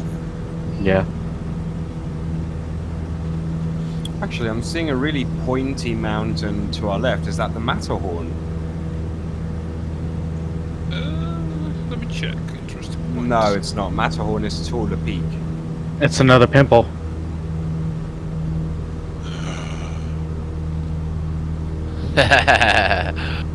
That's the creepiest thing I've heard. Oh, pimple. Yeah, but it's the level of excitement. Yeah, I love it. Foaming out the mouth, man. Off to your right is our finishing location, which we will be hitting after this one.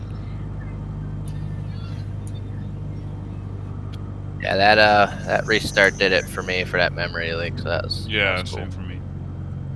500. I almost overshot the runway.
Don't crash, it's way up there. I'm down on the ground, I think. I'm seeing you 50 feet up in here.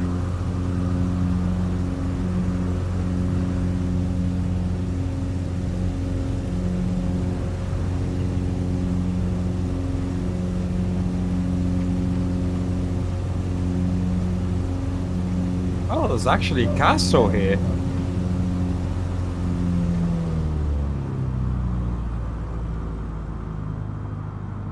What castle? Where?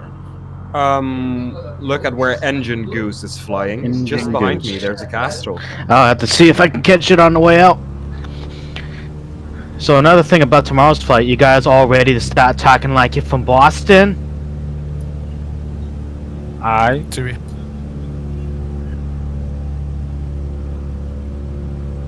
Is anyone else looking at Dutch's stream on the Discord? There seems to be a lot of aircrafts missing. Yeah, I was just looking around. I don't know what's going on, but He's up front, that's why. no. We're all behind him. No, we're watching the stream and he's up in the drone. And obviously, one or two's appearing, but he's After got the about reload, I'm 10 missing, planes. yeah, I'm missing I think half of the people. Don't know. So the castle should be runway heading and then slight turn to the right, about 5 to 10 degrees to the right. We should run into that castle, I think, almost by the water. I gotta get me to that castle, man. Maybe, is it King's Landing? Is, Cersei there? Do we need to take her out? Well, actually, this airstrip is called Aérodrome Privé du Château du Montmeilleur. So that means that it's actually, yeah, exactly. It's the airstrip of the castle. Didn't know they had planes back then. Okay, quick divert to the castle then. And then Sure. we are heading out towards that big pimple out in front of you with a flat top.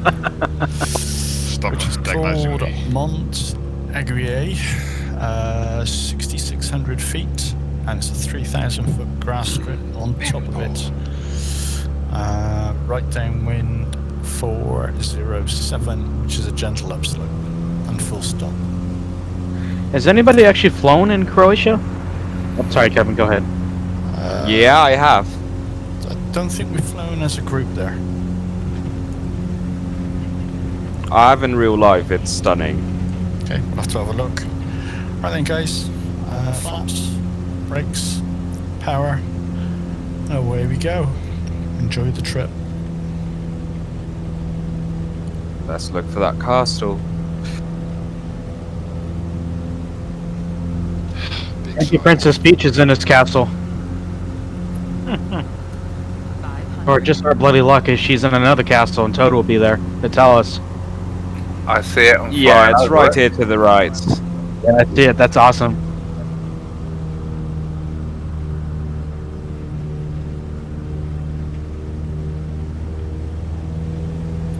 Yeah, it's got me thinking I should check out that area where that castle is in real life in Croatia.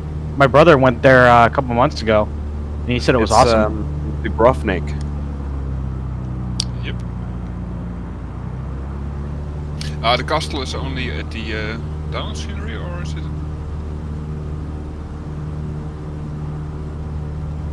I mean, the castle is just, I think, yeah, generated normal scenery. I'll look it up on Google, see what it looks like. Hopefully it's just not jaggeds coming out of the ground. And if you like Game of Thrones locations, you really should visit Seville in Spain. It's where they recorded Dorne. Yeah. Also, Seville is photogrammetry, right? Yeah, it is. Yeah, I have to go take a look. I've been wanting to check out like Barcelona and Madrid as well. Barcelona is awesome. Try Barcelona at day and then Barcelona at night. Barcelona at night is the sight to behold. I know Valencia has really large detail as well. Valencia? Okay. You guys, yeah, and Alicante as well. They're all in really high detail. I've been been to Barcelona a few times, and the first time I flew over there, it was so easy to recognize. Oh, there's the Parc de Gaudi, and yeah, it's really awesome. It's the same with Rome. If you fly into Ciampino, when you take off, or even when you land, depending on runway direction, you can basically see all of Rome: the Colosseum, the Vatican, the Palace of Venice. It's absolutely amazing. I've not flown in Rome. I also have never been there, so I couldn't compare it. But it's a good idea. I think I still have some images on my phone. I'll see if I can find them and share them in the screenshot page. Yeah, I'm just happy with how Massachusetts came out. Like, the area where I live is pretty fully detailed up until you get to the border of New Hampshire, and I was like, wow, it's pretty awesome. Oh, I think I see that weird rock that Kevin sent us. That's where Where we land on top of? On top of. Yep. Way.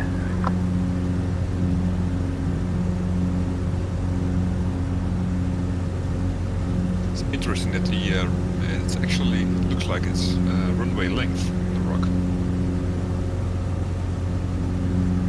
Maybe it was built special for it. Probably. The French, you never know. Don't really know how to build airports out here. They've got the cheapest landing fares in Europe as well. I always wanted to go to Paris. It's a beautiful city, but I hated the people and the public transport system. It's funny you say that, because everybody who ever has gone to Paris, and I apologize if anybody in here is from France or Paris at all, everybody I've ever heard of ever going to Paris, they say the people there are rude. Like, it's... Yeah. I don't know. Yep. Agreed. I think Paris is really over-romanticized in all the movies and the mainstream media. I mean, it's a beautiful city. It's a beautiful city. I still want to go, regardless. Yeah. Oh, you should definitely. But I think there's much more to Paris than only the rom-com Paris that's known in a big part of the world. Yeah, that's true. All right, Kevin, which runway do you reckon here? It's got to be 07, which is an absolute. One thing I can guarantee you from Paris is the wines and the food you're gonna eat is gonna blow your mind if you go to the right places. Yeah, Yep. that's also why I want to go to Italy, is the food and the wine. And Spain. North Spain, man. I live in Spain. I live in Spain, and North Spain is literally the best freaking food I've eaten in my life. Bastard. Might be slight bit jealous. I come straight from the paella region, basically. I'm from the Valencian community, so yeah, our food is paella. You're from the leftover region. Interesting.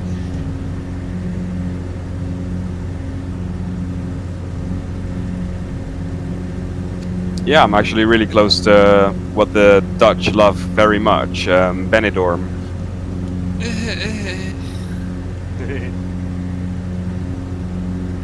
But we all know it is the weird and low-class Dutch that go there. Same with the English. The high-class Dutch and English go to Marbella. Yeah.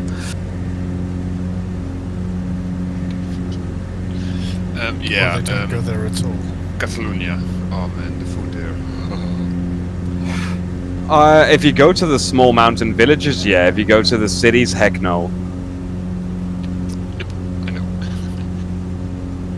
But that's the same in my region. Everything at sea is overly touristic and it's not good quality. If you really want to enjoy food, you need to go to the small mountain villages. The best I've had. Man, I don't know what's going on. Tired. The best experience I've had with food were in these really small restaurants, where the owners didn't speak any other than Spanish, and I of course didn't speak any other than Dutch or English. And you're speaking with your hands and with your feet, and oh man, the camaraderie then is amazing, and the food that was served, oh man, I've been to one restaurant, I think it was 10 years ago, and I can still, the water drips into my mouth when I think about it. Oh. Yeah, I know a couple places like that in the mountains. But for me, the Spanish city where I've had the best food is definitely Bilbao. Bilbao is good, yeah. And I'm stuck again. I can't get in or out of my cockpits. Or I can go back in. Again. Anyone else got floating bushes there on the south side of this? Yeah, I see those.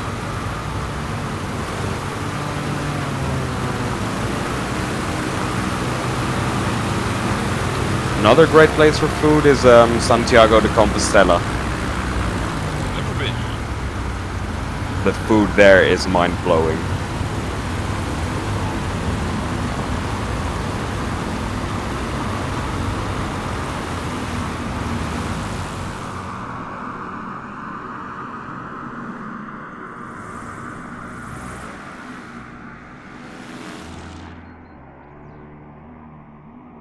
And it's a beautiful city as well, definitely.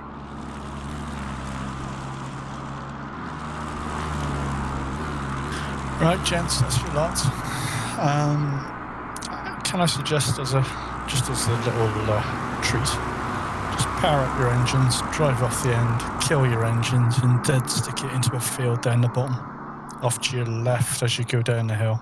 Oh man, it's quite spectacular going off the edge. Sounds like a plan. Alright, do it. Do it.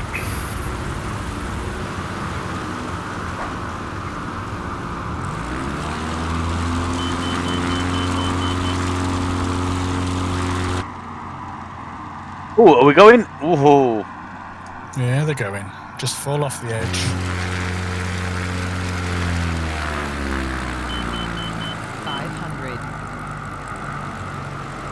I'm going over the edge, no throttle. Yeah, same here, same here.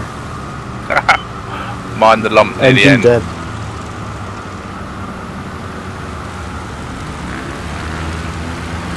Oh yeah, that's nice. I love that finish. Oh, that's disconcerting.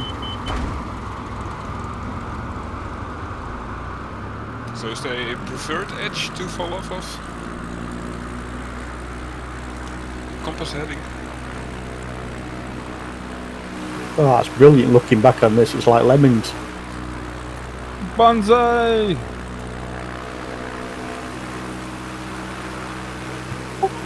Thanks, yeah, Kev. Amazing flight. Well, we're going for distance. Off no engine is so much fun. Just find a field.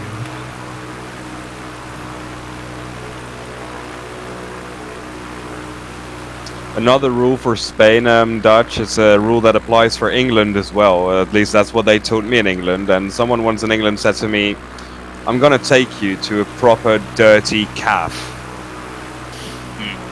With that they meant a proper, you know, bar, proper town cafeteria where they make the breakfast and stuff. And they said the worse the place looks, the better the food's gonna be. I've And constantly so learned true. that, the worse the lighting is, so the incandescent or tail lighting, the better the food.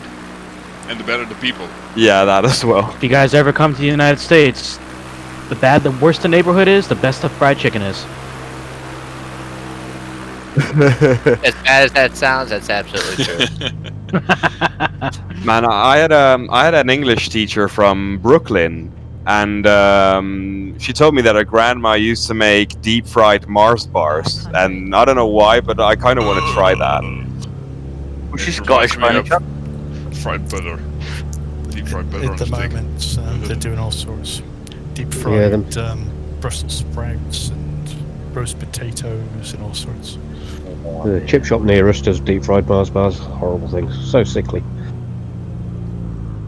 Although what I mostly want to eat from the States is definitely crawfish, like a proper crawfish pot somewhere in Florida. That has to be amazing. For me, it would be proper brisket.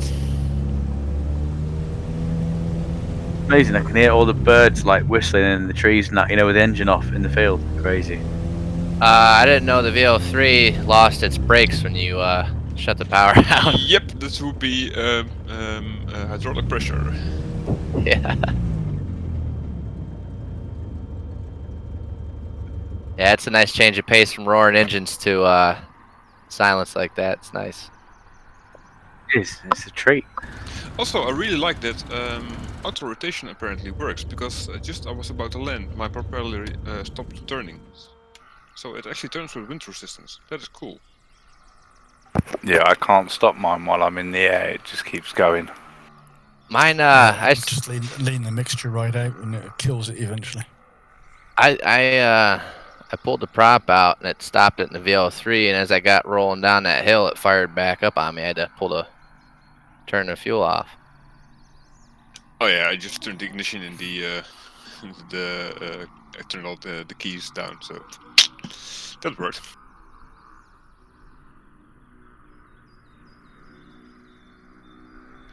Thanks for the flight, boys. Y'all take care. Pleasure. Alrighty, bye bye. Surprisingly, how many planes ended up in the same field. C8 in here. I think that was about the biggest area in the way. Yeah. Takes care, guys. Thank you very much indeed. Thank you for everything. Thanks Thank for you, guys. Everyone. Yeah, thanks. See you guys tomorrow. 6:30. Thank you, guys. Bye bye. See you later. Bye. Take care. We'll see you tomorrow. Hey Kev, sorry. Yeah, probably yes. I'm just posting the event right now. Spot on. Thank you very much indeed. Bye bye. Have a nice Enjoy evening. getting back Bye. in the field. Bye bye.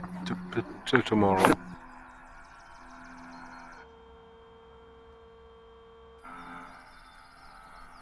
Enjoy getting back in the air again. I'm gonna go get me some dinner and then movie time. Nice. What's the movie? Not sure yet.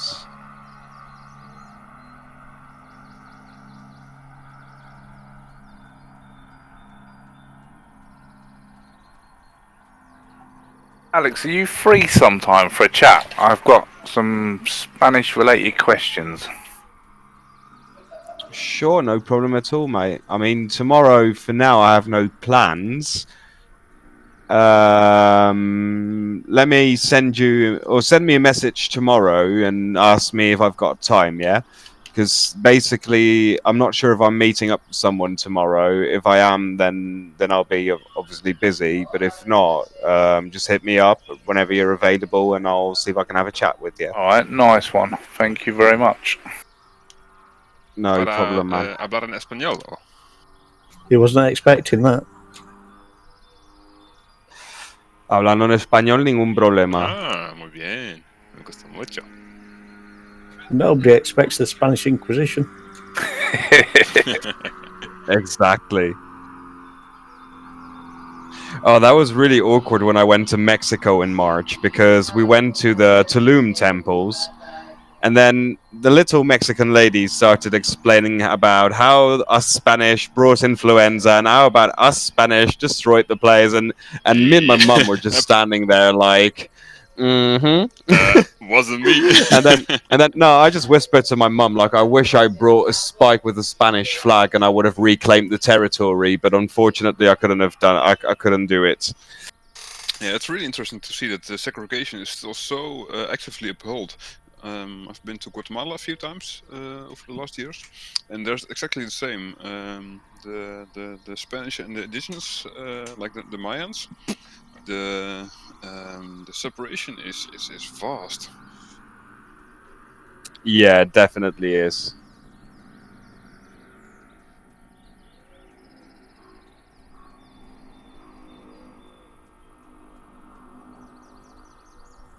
No, but as well, they're constantly basically taking the piss out of Spaniards, like in their comedy on TV and their normal jokes.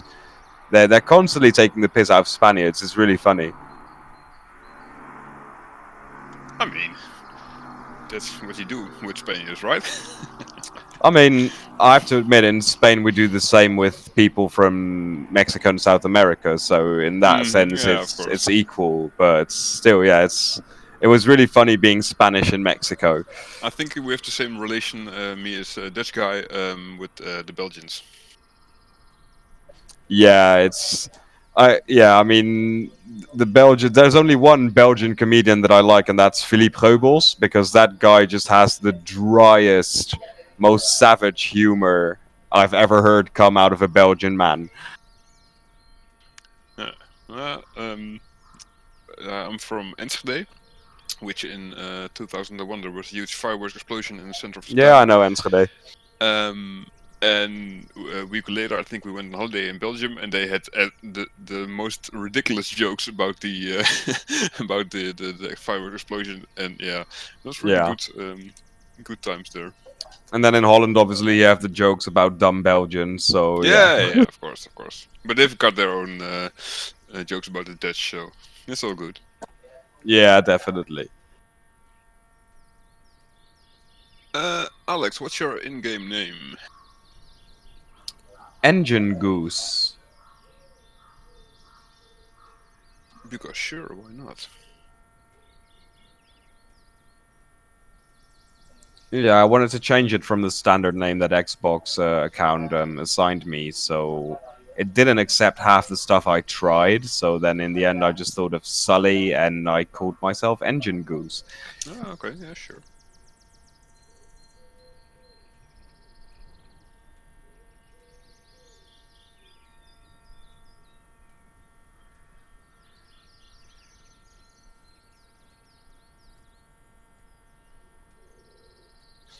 This year, there's either gonna be a lot of fireworks or no fireworks at all in Holland, from what I'm seeing. This would be no fireworks.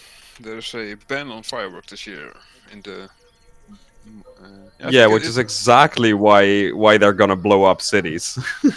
Is that a gathering related reason for it, or? No, it's a let's not put any more pressure on the healthcare system than it already has to endure type of situation. Do they have a lot of accidents, or? Yeah, Yeah. yearly there are a lot of accidents with people who have injuries because of the fireworks, and at the moment there's like no capacity at the healthcare system. So. But Holland has really strict laws on fireworks because they're only allowed to set off fireworks during New Year's Eve and only to buy it, I think, 3 days before. So it's really difficult in Holland. And as well, for example, the fireworks they set off here in Spain all year through. You can buy them all year through and set them off all year through. Some of those fireworks you can buy here in Holland, they are classified as heavy explosives, and you will actually go to jail for them. Yeah, I think the Spanish must be a little bit like the Maltese. Their fireworks are amazing. We go out there for the feast normally every year, and they home make most of it, and you can actually. I live in the region of people standing underneath. The contraptions they make are amazing. What they do, but I've got videos of people running when they go wrong because you stood underneath them almost. Yeah, no, I live in the region where the fireworks get made, and as well in my hometown, usually in summer, every 5th of August, we have a huge fireworks show as well, and there's even fireworks coming out of the water and going into the water and stuff. It's amazing. But now this year, obviously, because of Corona, there has been no firework activity. That's mad. So much been missed out on this year. Well, on the good note, can you do for a honeymoon? Dutch in Enschede? Can you do karbiet Yeah, we can. So we at least at the moment we still can. I think in the West they're also trying to legislate karbiet schieten. I don't know what the translation is. And in this region, it's like a tradition, so you can't prohibit it. I mean, you can, but it won't work. In the West, maybe it will work because it's not really a tradition there. But over here, good luck with that. I mean, in Zeeland they could still do it because it's mostly farmers' villages and a lot of open space. But in the cities, they shouldn't even think about You it. shouldn't even think about anyhow with or without Also, Corona. to explain to the other guys what karbiedschieten is, it's basically they basically get one of those huge milk barrels that they use to preserve milk, and they're metal. And what they do is they use this substance to make a gas buildup inside of them, and then they close it off with like a football or a metal lid. And then they ignite the gas that's inside, and it gives a huge bang. Nice.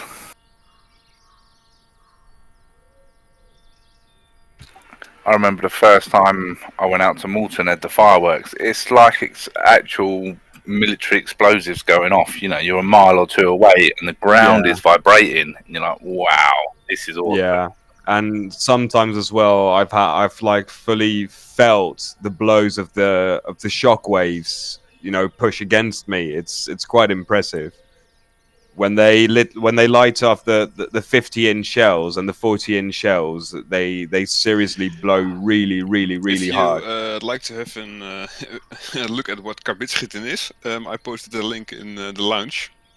It's an interesting tradition. It's badass. Yep. I'm gonna have a look.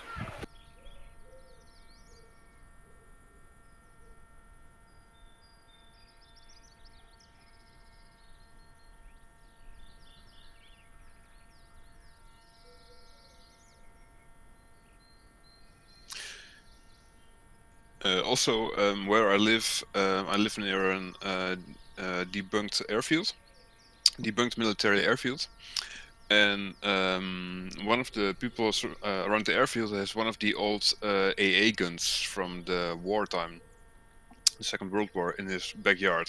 He's an enthusiast and he fixed it up, and it's actually in working order. And he has a permit to fire it during New Year's Eve every year. And it's loud as hell. It's really cool. But I don't know this year if he will be able to fire it. Might be the only one who's actually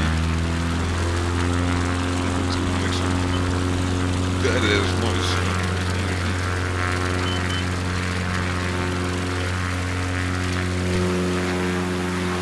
Also, with all the people still here in the channel, is anyone doing a flight? I'm gonna head off and grab me some dinner. Like I said, I'm gonna watch a movie as well. I'm quite tired because I've been up since quite early. So yeah, I'll see if I can make it for tomorrow's event though. So yeah, thank you guys, and yeah, hit me up tomorrow to ask me what you wanted to ask me about Spanish. Okay, nice one. Cheers, bye bye guys. Cool. Goodbye, pal. I might be up for a flight shortly. I need to find out if I've got a gym session, got a client coming in a minute or not. He needs to make his mind up, and I need to have something to eat, but I'll have a flight afterwards if you're still on. Right, cool. Well, I'm going to go and sort that out because I need to eat either way, and I'll let you know when I come back. 500. Alrighty. Yeah, goodbye.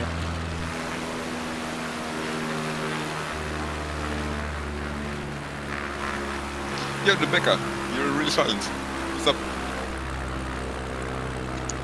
I have to take a smoke, you know? Of course you do. How you doing, man? Long time no see. Oh, fine.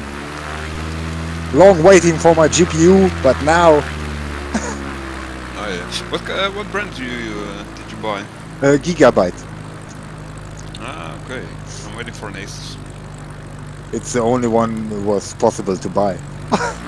Man, the shops over here in the Netherlands, they don't tell which ones they get in at higher volumes and which ones are really rare. So you just have to guess, and then at the moment I actually pre-ordered 2, so I can see which waiting list is shorter, and they're both shit. So I can cancel which one isn't fast. Man, it's horrible. The prices are horrible. I bought mine for 700 quid, you know. 2 days later, on the page where I bought it, 80 euros. Another 2 days, 150 euros above. And now Even for the websites are price 960 euro, 960 euro, 260 euro more. Crazy. Yeah, man, I know it. It's the websites are price gouging themselves. It's really strange. And the launch from AMD, oh my god.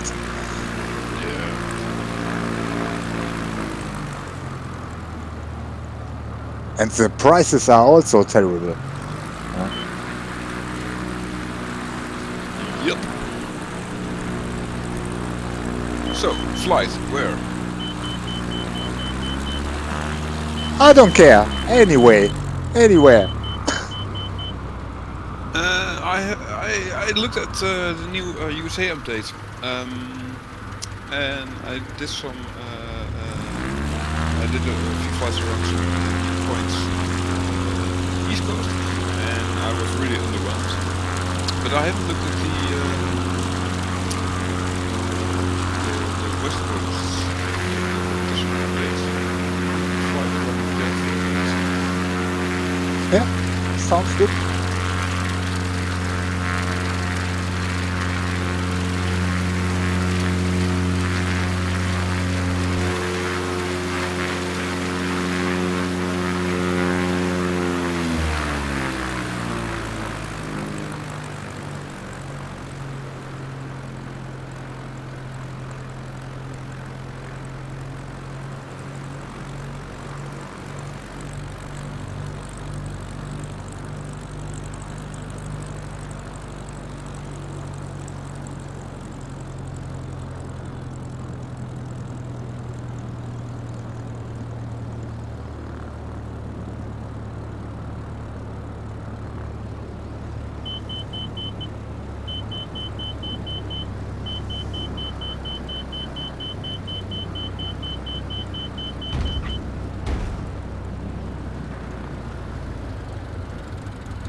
Okay, so I am familiar with USA at all.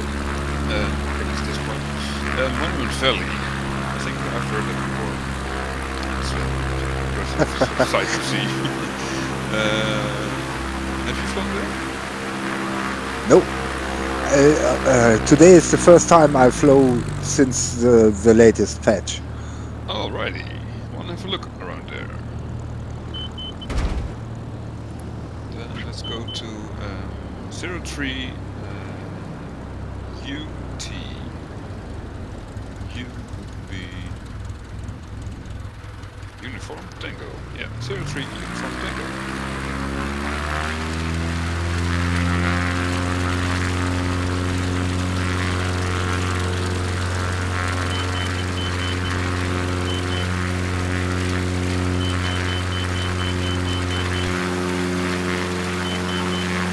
Still US East, huh?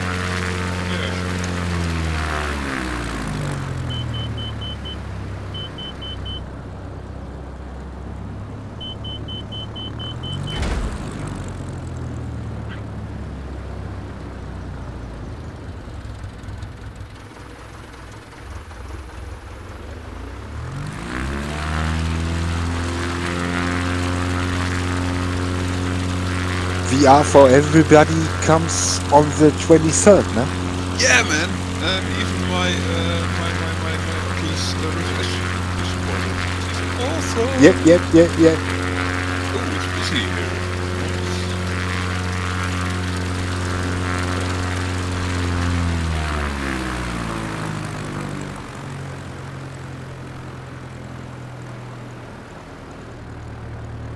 Yeah, I can't wait. I really can't wait.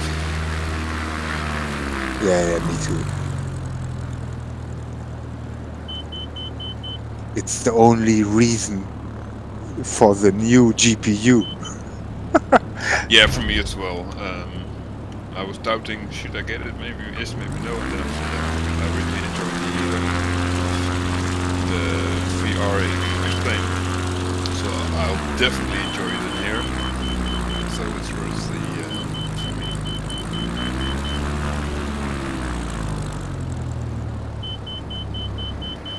Okay, I'm in the air.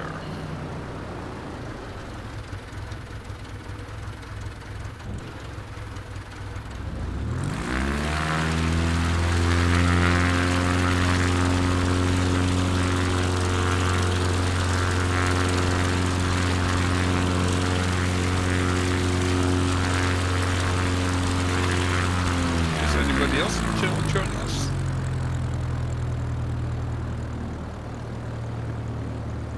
Or are they all AFK?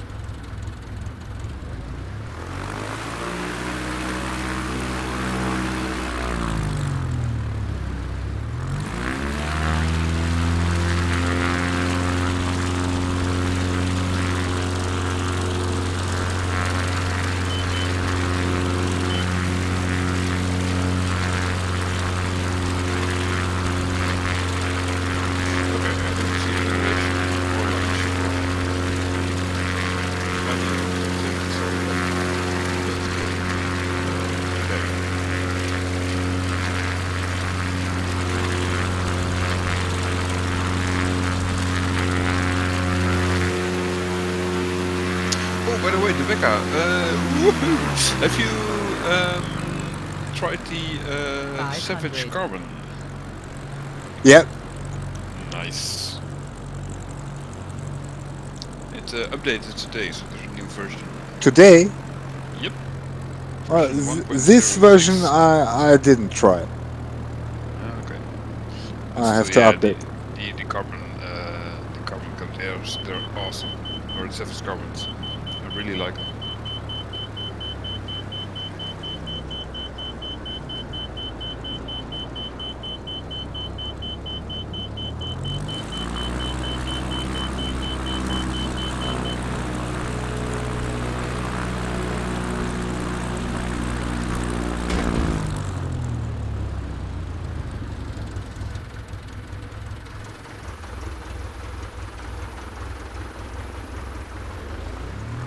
'80 frames, dude.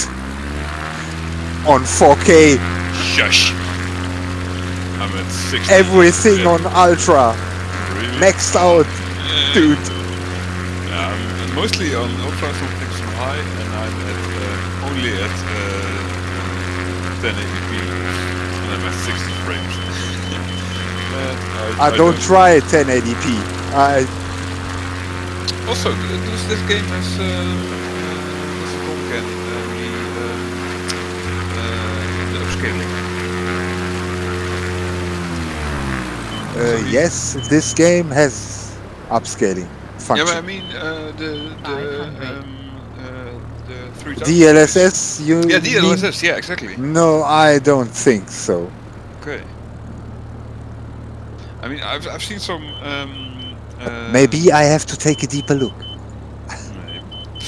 I've seen some videos on YouTube where they really try to find the borders, the edges of what was possible, and they render the game. DLSS is really impressive. It's amazing. It's crazy how an AI prediction algorithm can do such an amazing job at But I think we have to wait for DirectX 12 Oh yeah, as well. before so funky shit.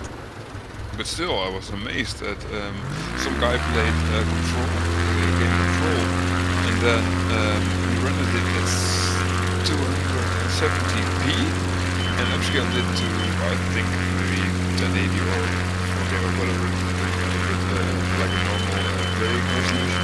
Yeah. And I mean, it looks funky, but it was crisp as hell. It's really strange.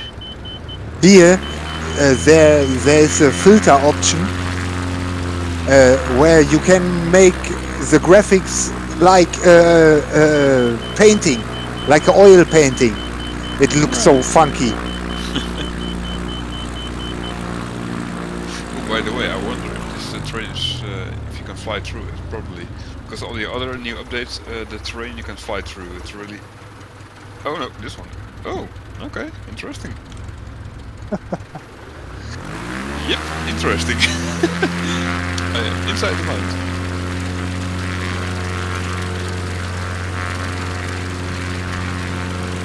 Oh no, it's only partly on the top. Every update, new bugs. Oh yeah.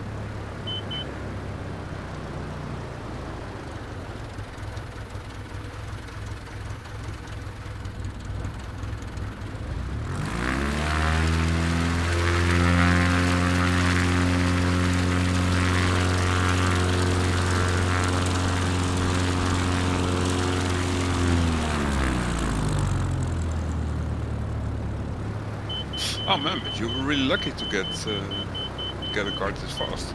Oh yeah. I have to say, I'm a bit jealous. The best thing is they cancelled my order. The order is 8 weeks old. I ordered it, paid it, and a week later they cancelled the order. And Did he give any reason why?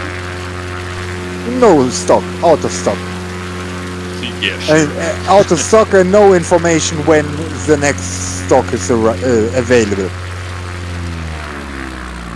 And when yesterday the card is coming, and 2 days before I got an email to say, yeah, the card is on the way. Okay. Sure, whatever you say, Okay, man. I'll take it, you know, I'll take it. Yeah, no problem. I'll be here, I'll be home. Yeah.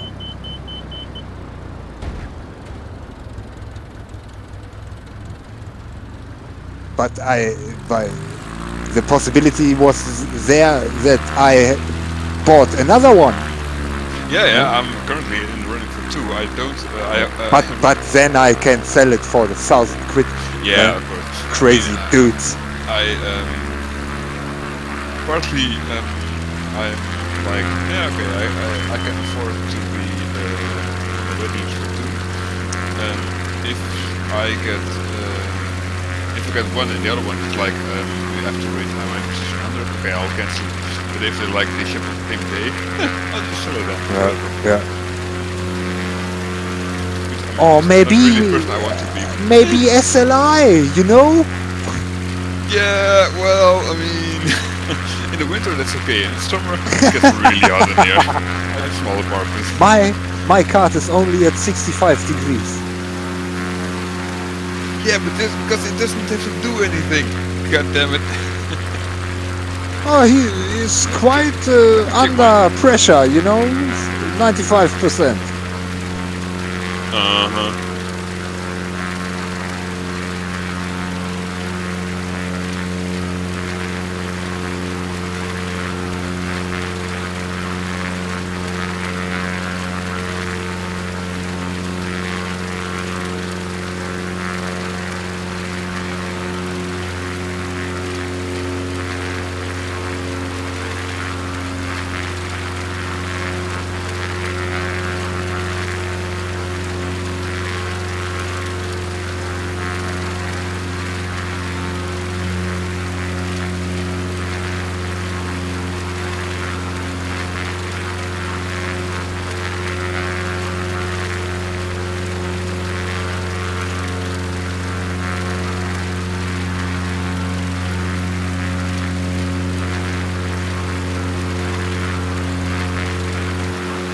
In the morning I tried Assetto Corsa.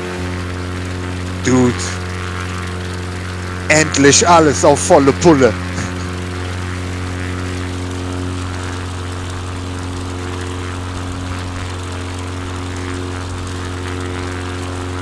What's the Windows thing where you can view all the like the GPU information and the disk and the CPU information?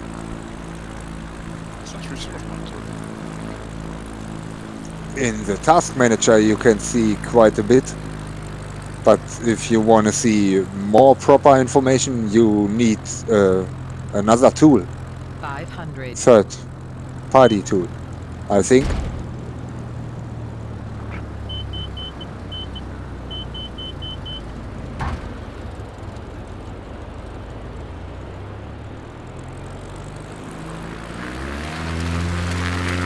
With my old GPU, I didn't see the temperature of my GPU in the task manager. With the new GPU, there's also a temperature in the task manager. Usually I just use Specky for Specky is awesome. It's really detailed. Specky? Yeah, Specky. I didn't know that. Oh man, it's awesome. But it doesn't give you the load information. Right. I think, hey, okay. You're in the chat. Hello.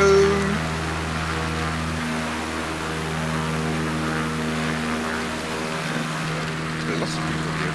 Huh, interesting. So I did also fly.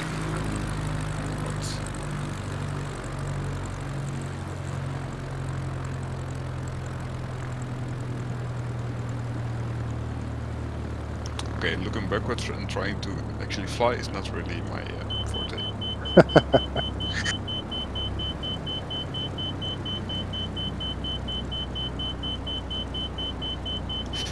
Oh, there's a really pointing looking rock ahead of us. 500. The scenery just remind me of Red Dead Redemption, like, a lot. Yeah, yeah.